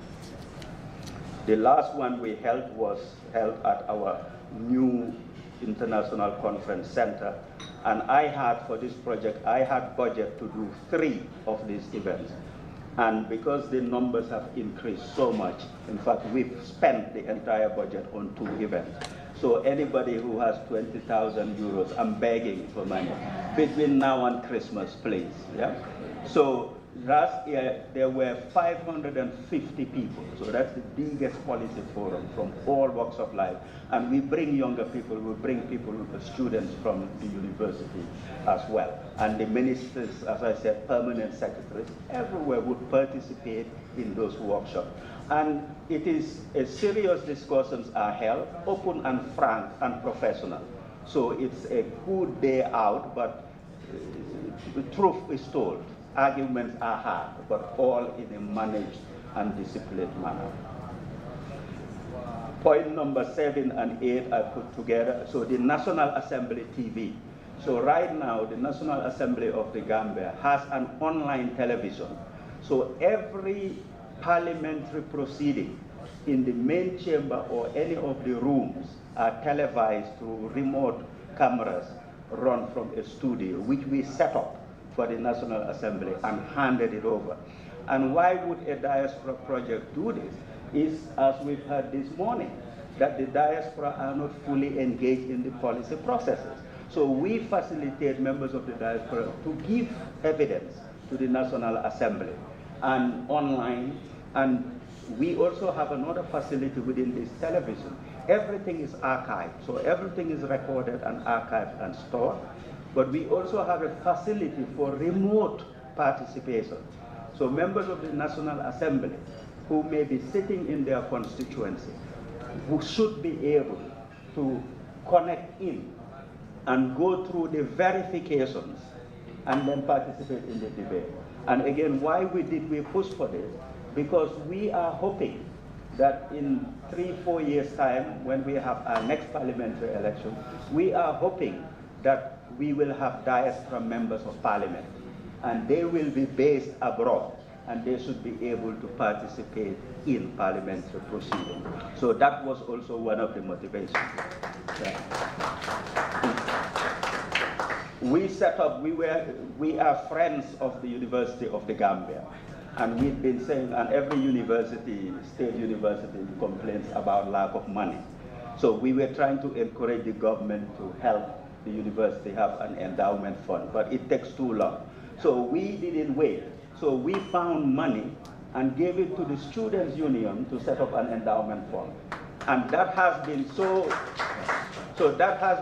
demonstrative of intent that right now the Ministry of Higher Education has drafted a bill for a national endowment fund for the university itself, because they've seen that the Students' Union are able to do it. And last two of the 10 elements of impact cultural and scientific development. So remember, all of these diaspora who have expertise in a whole range of fields, sometimes in fields that are so niche that they have to be diaspora, because if they come back home, they will not get a job, because it's so niche. So these people, how do you bring that in? So we did that in terms of scientific research, but also in cultural work. So one of the things we did around culture is, we all know and love lullabies. They are a dying art, yeah? But what we did, we got the traditional lullabies, got diaspora artists to sing it, then we got musicians to score it, and we create the transliteration and a workbook. So if you are a member of the diaspora, you can introduce your family, your children into the language and culture by listening to the music, and the children can go to their school with the workbook and they can read the music and play it. So here's an example of one of the lullabies and the scores that we put. And part of that process, we also work very closely with the Gambia Police Band, and in rehabilitating them. It's now quite a respected and popular sort of musical ensemble, although it's part of the Gambia Police Force. So every event that MSDG has, the Gambia Police Band are there, and we commission them to do work as well. The last of the points on replication is that I think we should move from what we used to talk about, mainstreaming, to institutionalization. Because now virtually there is no serious country that doesn't talk about diaspora or have a diaspora minister or a unit. So it is mainstream, yeah? What we're missing is it weaved into every part of the national process? And that is the thing we're doing in Gambia. That meant breaking some of the suspicions between civil servants and the diaspora. Also saying that we don't need to agree on everything, but it's okay to work and to have creative tensions. But it was the MSDG project in Gambia that created the Gambia Migration and Diaspora Directorate within the Ministry of Foreign Affairs. We wrote the cabinet paper, did all of the technical work for that to be created. The IMFR report that Paddy shared with us, Gambia was one of the 17 countries. Its report is one of the most comprehensive. And our project provided technical support to write the sections on Objective 19 and Objective 20. For the diaspora, that's the way to help the government. There's no point also just always blaming them and say, you're useless, you cannot do this. What about if we think we can do it? Let's do it and give it to them as technical support. And that's what we do. We work very closely with the Ministry of Foreign Affairs. Last January, we created a diaspora advisory desk within the Gambia Investment and Export Promotion Agency. Again, we previously wanted to do this diaspora support within our office. But speaking with this national body, they said, well, it's better if you can support us to put it in our office, because then it helps us internalize, and then it becomes a permanent project. And that's what we've done. And that's a copy of the Gambia, the diaspora strategy passport I showed you. And that was some of the boxes when we handed it to the director of the Gambia Immigration Department. And we also support the government with research and intelligence and analysis on anything to do with the diaspora, to the extent that almost every part of government is now confident enough when they have a question, they would come to us. We don't have to go back to them. They would come to us and say, can you help with this? Sometimes our answer is no. We don't have expertise in this area, or we can help find another diaspora. And the Uganda official head of the office, diaspora office in Uganda, mentioned again diaspora mapping. This is an example of what we've done, and we also think it's replicable. Of course, you would recognize that that's the map of the United Kingdom. What you may not recognize is that those are the colors of the flag of the Gambia. It's red, white, blue, white, green. So Gambia has taken over the UK. only in my map. Yeah? But what we've done is we found the Gambians there and we've located them. So you can see these are cities. Which cities are they at what numbers? And these are the numbers that we've studied. This is not what the Office of National Statistics of the UK tells us, because we took their number and we said, why is it wrong?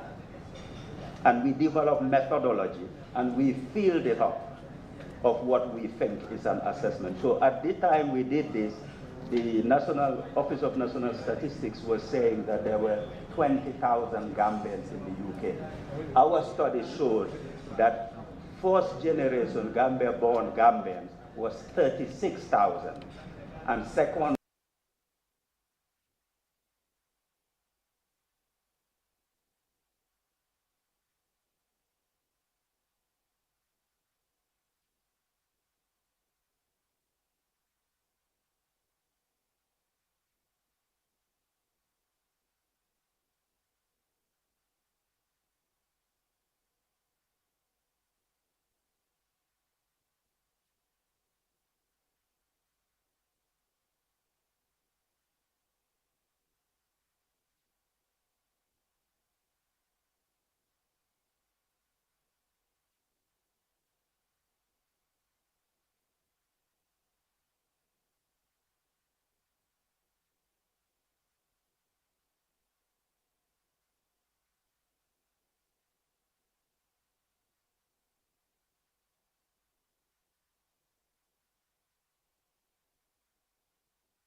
engaging all the millennials, all the people who can relate to us. And famously, one of us is in the person of this gentleman that you all know, a film actor, and a Ghanaian for that matter. Recently came to Ghana to see what he can do as far as the film industry is concerned, to see how he can, produce some of his films in Ghana. So we are trying to cut the leadership and give them roles to play in all sorts of things that we do. I think importantly, in his last official visit, he had the opportunity to meet one of the powerful kings or chiefs in the country, which is the Tufo, and took part in a festivity, which was newsworthy all over the world, because it was done, because we are mixing our heritage and everything to actually portray us as Ghanaians. He had the opportunity to wear traditional clothes and also partake in the ceremony that was taking place. So the Ghanaian diaspora, as we've said, is with that number of people living in abroad. But this number, as we have done here, is just the root estimate that the UN gives us. We know how there are more than those that we have here.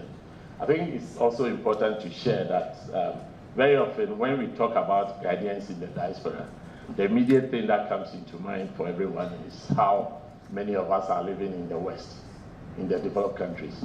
But the reality for us is even more different than what we know. Because the biggest number of Ghanaians, the highest number of Ghanaians, and I don't mean the historical, the Ghanaians living outside, is actually in Nigeria, where we have about 1 million of Ghanaian expertise that you can get from various fields. Whereas when you go to some other places, it's a different kind of people that you can get there. So we take all this into consideration when we have to engage with our diaspora. So as at the time when we had to see how best we can put together a policy that will enable us to be guided and a framework for engaging the diaspora, there was a committee initially that sat down, which was being advised by our Center for Migration Studies, the key partners in all this diaspora engagement policy initiative. That started by going to Nigeria, to Canada, and some other few countries before the policy was made dormant because of lack of some initiatives that wasn't there at that time. So lo and behold, when I came into office and with my colleagues at the Foreign Affairs, we also started again engaging our diaspora once more.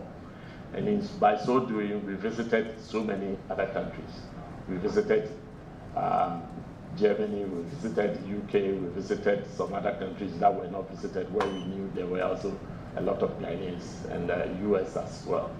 And the road shows that took place during those times enabled us to get the views, the stakeholding roles that needed to be played by the various diasporans living outside was then taken into consideration. And it meant that within those short times we had to bring some of them home in some of the engagements that we were undertaking. One big flagship activity was the homecoming ceremony. These homecoming programs had actually started well before the whole interest in Ghanaian mobilization of the diaspora has started, because it started with President Kufuor's regime, which was way back in 2000, when the first homecoming ceremony, first homecoming conference was staged in Ghana, with the diaspora coming home to dialogue with government to see what they could do to help out in our socio-economic development. Subsequently, fast forward to 2017, we were able to hold one more homecoming, and this brought the numbers down back to Ghana to see how we could talk about the issues that were of relevance to us, the remittances, the knowledge transfer, the short-term visits, tourism, investment, and our philanthropy. I think it's fair to say, can you go back for me again? In regards to our remittances, we know how much we get from our remittances, very much into the billions. But just as my colleague from Gambia also said, when you think about it, the informal sector, the informal remittances that come into the country, unfortunately, unlike my colleague in Gambia, we cannot have a figure on it. And we know it will be interesting to get that. And I think in our recent engagement, I was challenging our personnel from the Statistics Department and the Bank of Ghana to enable us to get that. Because I know for certain that I, for one, when I was living in the diaspora, and I came home to build wherever I intend to live and currently live in, which I can consider a considerable investment, none of that money was sent through any of those, because every time I was coming home, I could carry something on me. And that is how I had ended up undertaking my project. And I believe all my friends, all my relatives, and all the close people that I know have done it in the same way. So when you think about it, the remittances that we bring down to Ghana is very, very huge. And lately, I think the remittances is even perhaps going to be higher than we even know about because of our inclusion of the diaspora, inclusion of the historical diaspora. If you get to know about the number of people who are coming to my office on a regular basis, having lived in the diaspora, to say that they now want to retire in Ghana. They just want to come and settle in Ghana, and that's their retirement benefits. Stream of income is going to be coming to the country, then you know what we are into, that we really have the opportunity to harness some huge sums of money coming into the country. And a bit like what I suppose the English people do when they retire in Spain, we are trying to encourage this, we are trying to get them to do this, and they are coming in their numbers. So, for instance, that is why when we are engaging them, even the historic ones like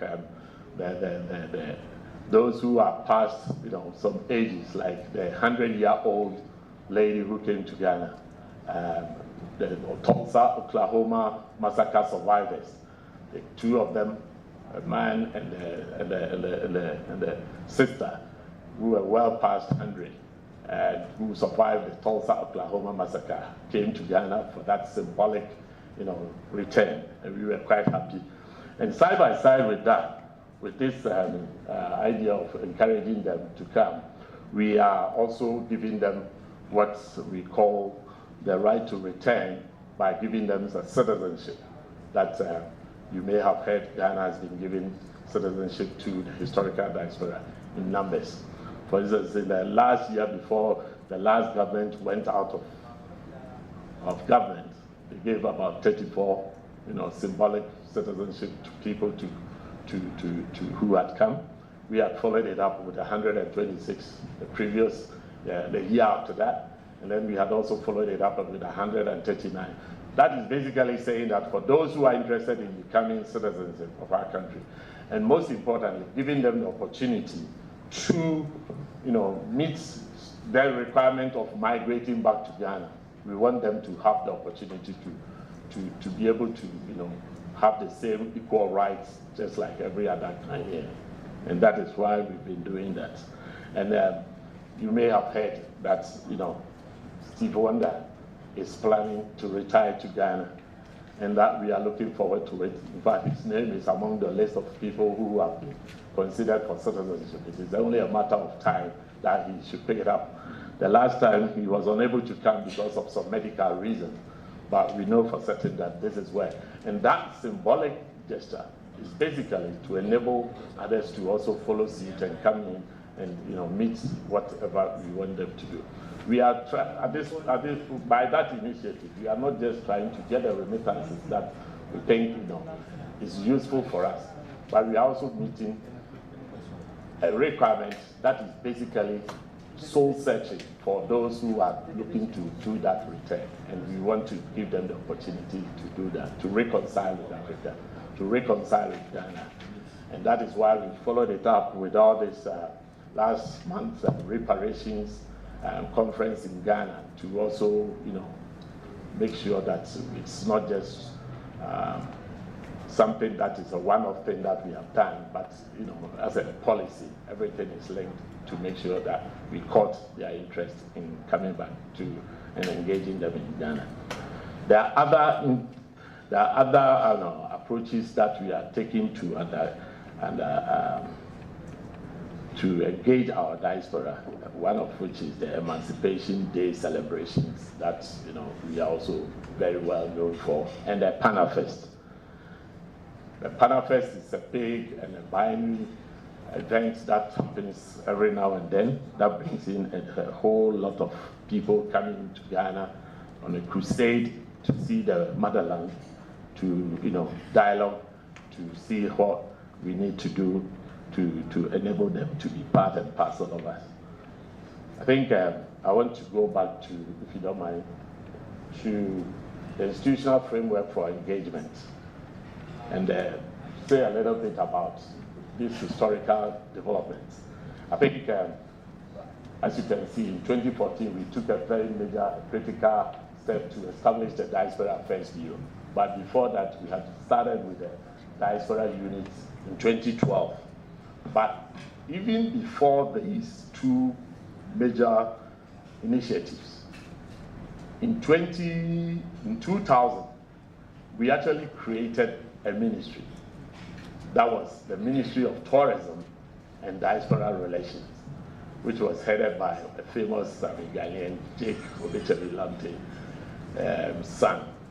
And that program actually started again to engage with our diaspora with a theme, under the theme of Joseph Project, which was basically a reminder of the historical and the biblical Joseph story, whereby the Jewish were supposed to have been in exile in Egypt and had to go back with Joseph's story some years down the line to help build Israel, which is one story that is there for you to either believe or not. But essentially what we are saying today is that that has inspired us, and that further down the line with the establishment of these 2012 and 2014 Diaspora Affairs, we basically started concrete plans to see how we can have something, in terms of organization to engage the diaspora. And then fast forward to 2017, when they're coming into power of this government, that is when the need to elevate our government, our diaspora inclusion, became necessary, and therefore the establishment of the Diaspora Affairs at the office of the president. And these are some of the things that we have been doing. As I said, we targeted the Ghanaian diaspora and the historical diaspora to understand what the importance of celebrating the desired and the establishment relationship that we have with them. And we recognize the historical landmark of 400 years slavery as, Can you go on to the next? So the diaspora engagement process itself, if you can move on there. The diaspora, okay, yeah, okay. So yes, the diaspora engagement process itself is when we actually started doing our road shows to get people's stakeholders buy-in to the program, to what we have been trying to do. And that is what took us to those countries that we went to. And as far as the policy is concerned, it is grounded on some conceptual framework, very well known governance theory of framework on diaspora engagement policy, which basically tries to engage a policy, which categorizes diaspora engagement policy and programs into three broad areas as follows. Programs which seek to build capacity and produce state-centric diaspora communities with corresponding state institutions to deal with these communities. And then strategies that extend the rights of the diaspora, that extend the rights to the people in the diaspora, and then the programs and policies which seek to obtain obligations from the diaspora, including measures intended to encourage the diaspora to transfer their skills, resources, and remittances back home. In trying to do this, there were a number of things that we had taken into consideration, among which was the Global Compact for Safe, Orderly, and Regular Migration, and the aspect of the 5 priority areas of the 20 to make sure that we have the diaspora engagement policy. We were fulfilling those obligations that we need, that we know had to be followed, and that is how we had gone ahead to design and come up with the diaspora engagement policy. So before that, we did this consultation at various levels in the country. We divided the country into 3 levels, which is the South, the Middle Belt, and the North, because we needed the country to also have a buy-in to the policy as the diaspora was going to be engaged, if the diaspora was going to be invited, if they were going to become part of the communities. They needed to be that cohesion. They needed to be, we had heard about the past, bearing in mind that we are dealing with our historical diaspora. We had heard about how Liberia and some countries have had issues when, there had been that opportunity that had been given to people who had come to settle. So we made sure that we had this consultations across the country by involving the government, MDs, the CEOs, traditional authorities, returnees who had come back themselves, and private sector, academia, and others, as far as the stakeholders are concerned. And the listening consultation events with the Ghanaian diaspora went on across Africa, India, and all over the place.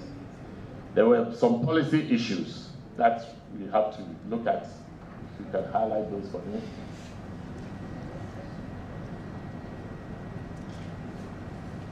We had some policy issues that we wanted to also make sure that they were taken care of. And one, that was enhancing diaspora-homeland relationship through symbolic nation building.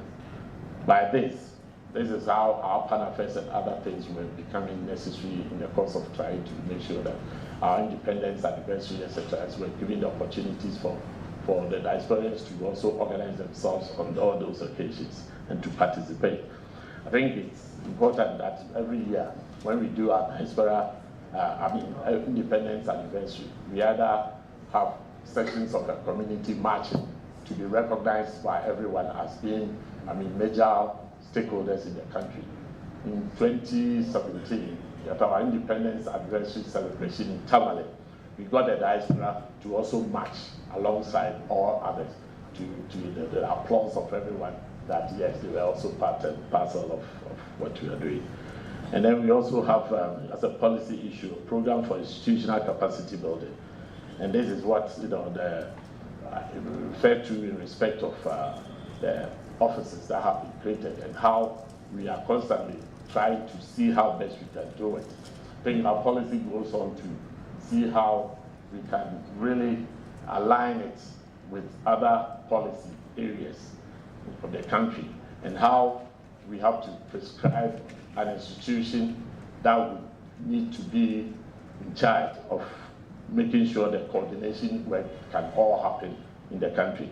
At the moment, just like against our friends in Gambia, diaspora has become a byword. I remember first when I was appointed diaspora and I went to some events and I had to be announced and few people knew or understood what the word diaspora meant.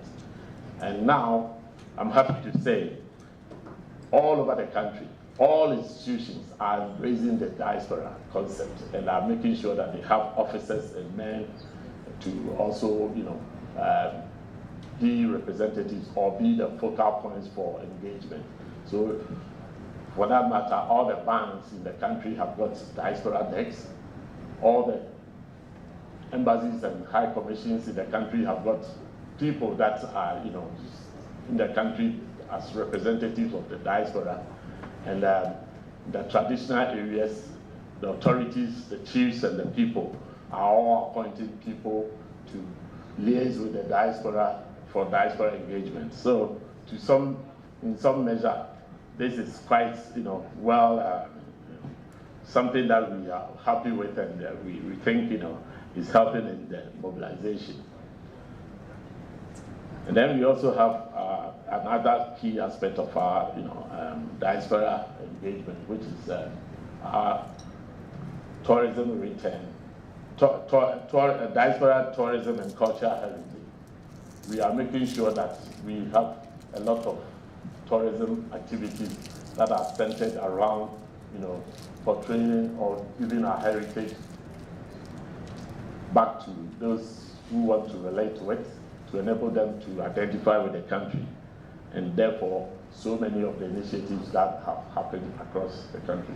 I was lucky to have been the chairperson of the homecoming, the year of return, which was 2019 event that basically was an opportunity to organize so many of the events back home that drew people back home to Ghana. And we have followed it up with the Beyond the Return initiative, which is a 10-year program to consolidate the gains that we have made as far as the diaspora engagement is concerned. So our tourism, and for that matter, our return and readmission programs are all being taken care of to make sure that when people return, when people want to come back to us, there will be definite programs to enable them to relate and to be able to fit in. Taking advantage of this to see how we can contact the professional and organized groups outside the country. I was in LA as far back as in 2018, and I met the Ghana Doctors, Physicians, and Surgeons Association, which is a very powerful group of people that we actually are looking for them to come home to help as much as possible. And then in the course of the meeting, how the issues that they felt were needed to be addressed were all put on the table for us to see how they can come back home and help as much as possible. And subsequently, they've been organizing themselves on a yearly basis to come and provide, pro bono services in some of the areas, remote areas where we have virtually no medical provisions. So that is in respect of our return, and we are looking to extend these same, linkages to the third generation for the youth to come back and also get themselves involved.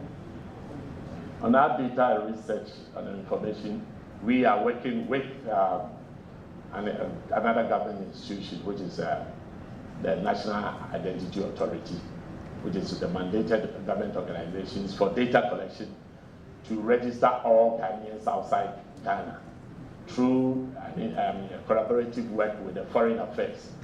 At the Foreign Affairs, we have diaspora desk offices in all our embassies, and these offices are going to be pivotal, working with the National Identity Authority to make sure that all Ghanaians outside Ghana are going to be registered, and the data will enable us to, just like what they have done in India, to know what caliber of persons we have all over. So for instance, that database, or reporting from that database, will enable us to know the engineers.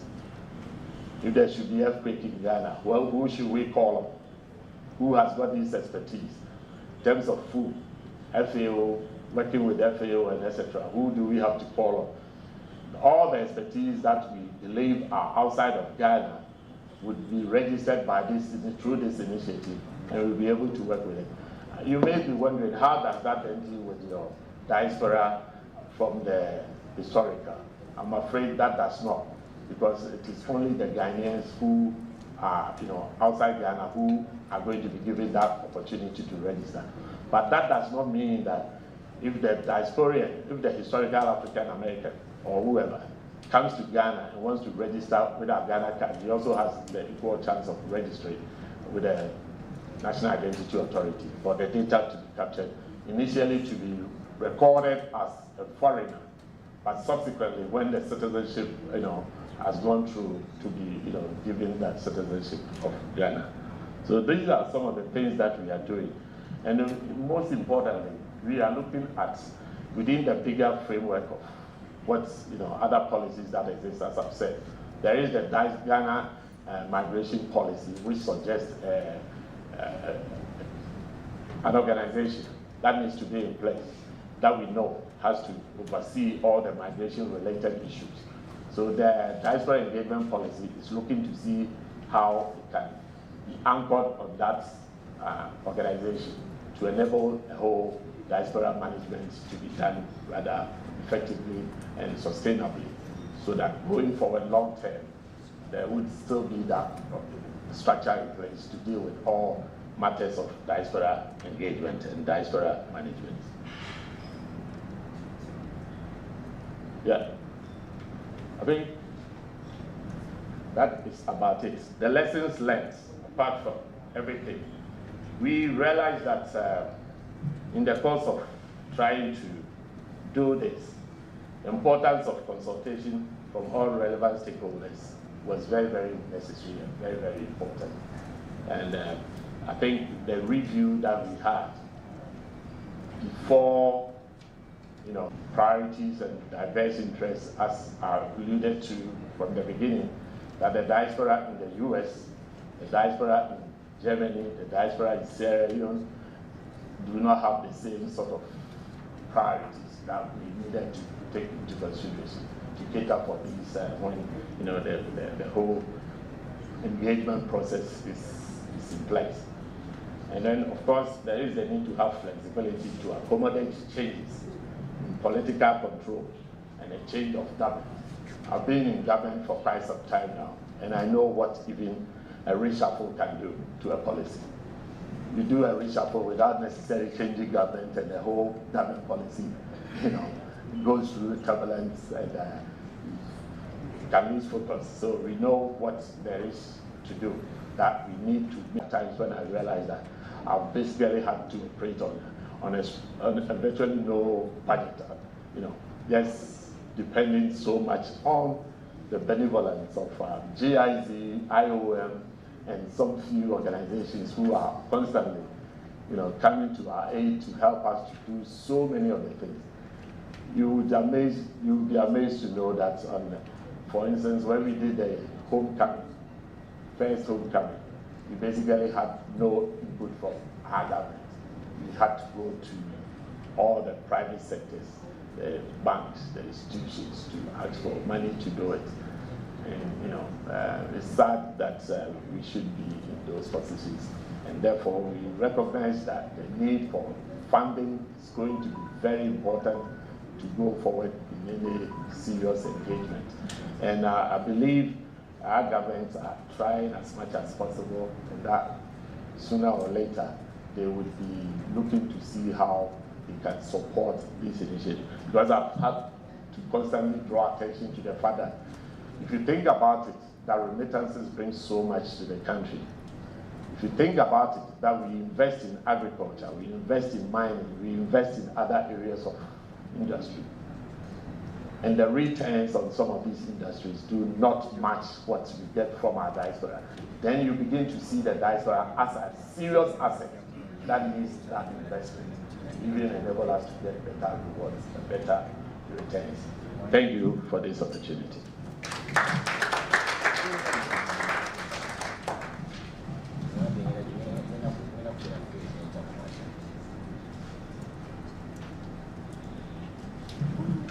Thank you so much for those insights from the Gambia and from Ghana. I think it's been a good segue to really go into what diaspora engagement looks like, both from diaspora organization, but also from government.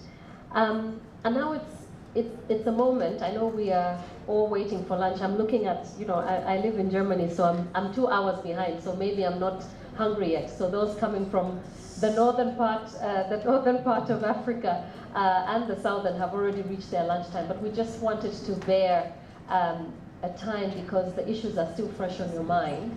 So we're going to split the room into two groups just to build appetite and to allow you to have a bit of a discussion. The discussion will be very short. We had intended for you to be in a facilitation for about an hour. but I think that would be really cutting onto appetites.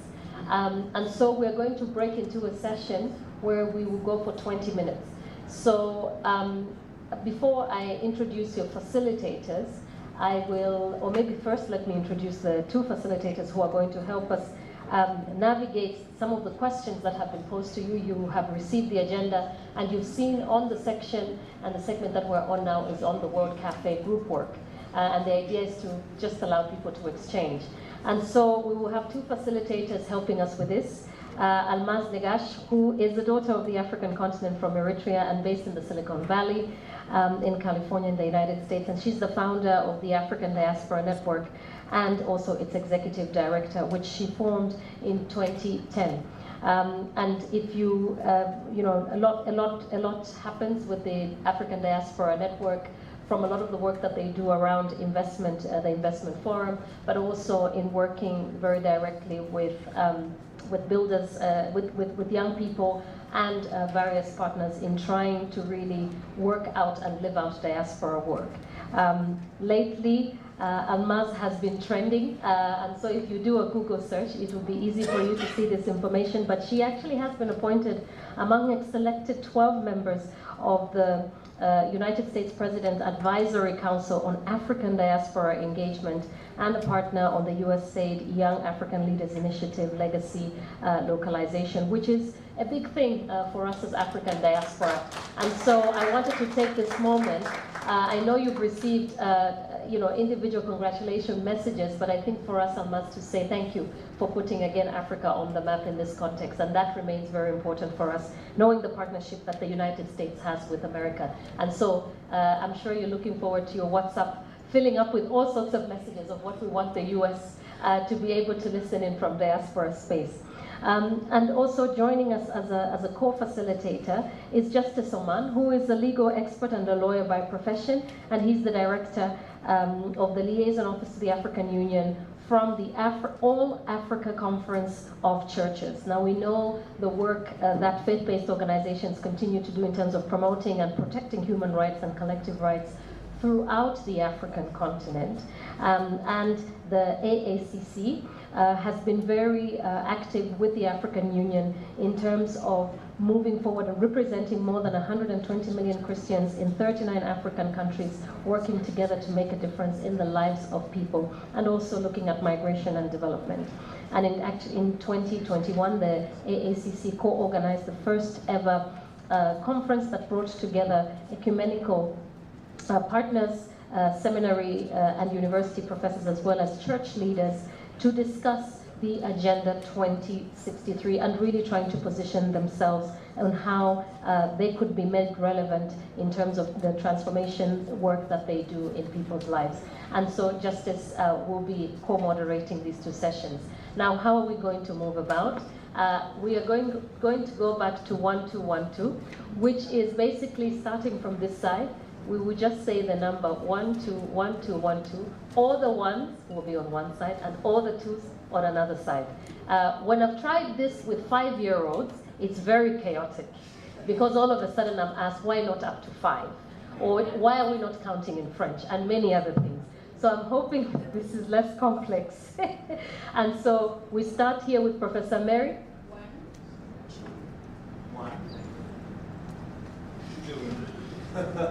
We'll skip the moderators. It's 2 and 1. 2.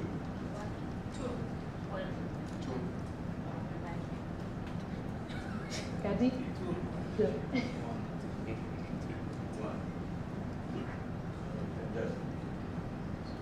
1. 2. That's you. 1, 2. We go to the back. 2. 1. 1, 2, 1, 2, 1,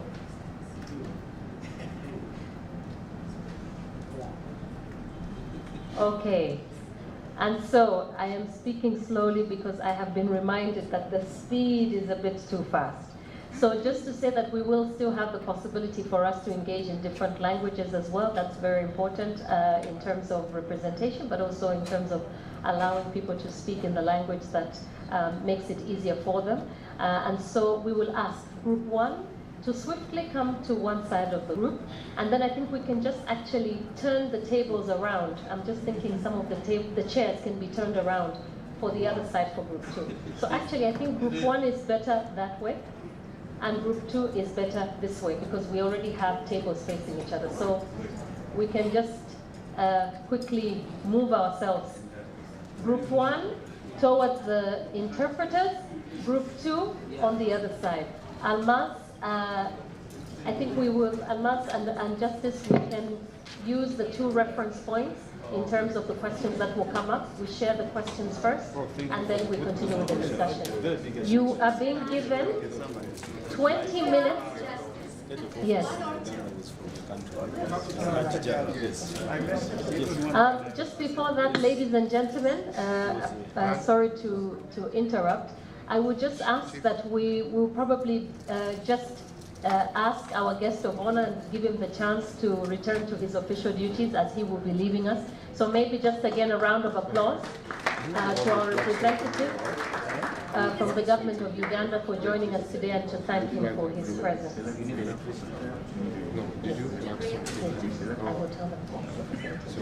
So thank you for us moving swiftly. Remember, lunch depends on how quickly we finish the session. Facilitators, you have 20 minutes. Please choose your rapporteurs, who will come back to us later after lunch. You're welcome.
What discussion talking as you want? We're going to be like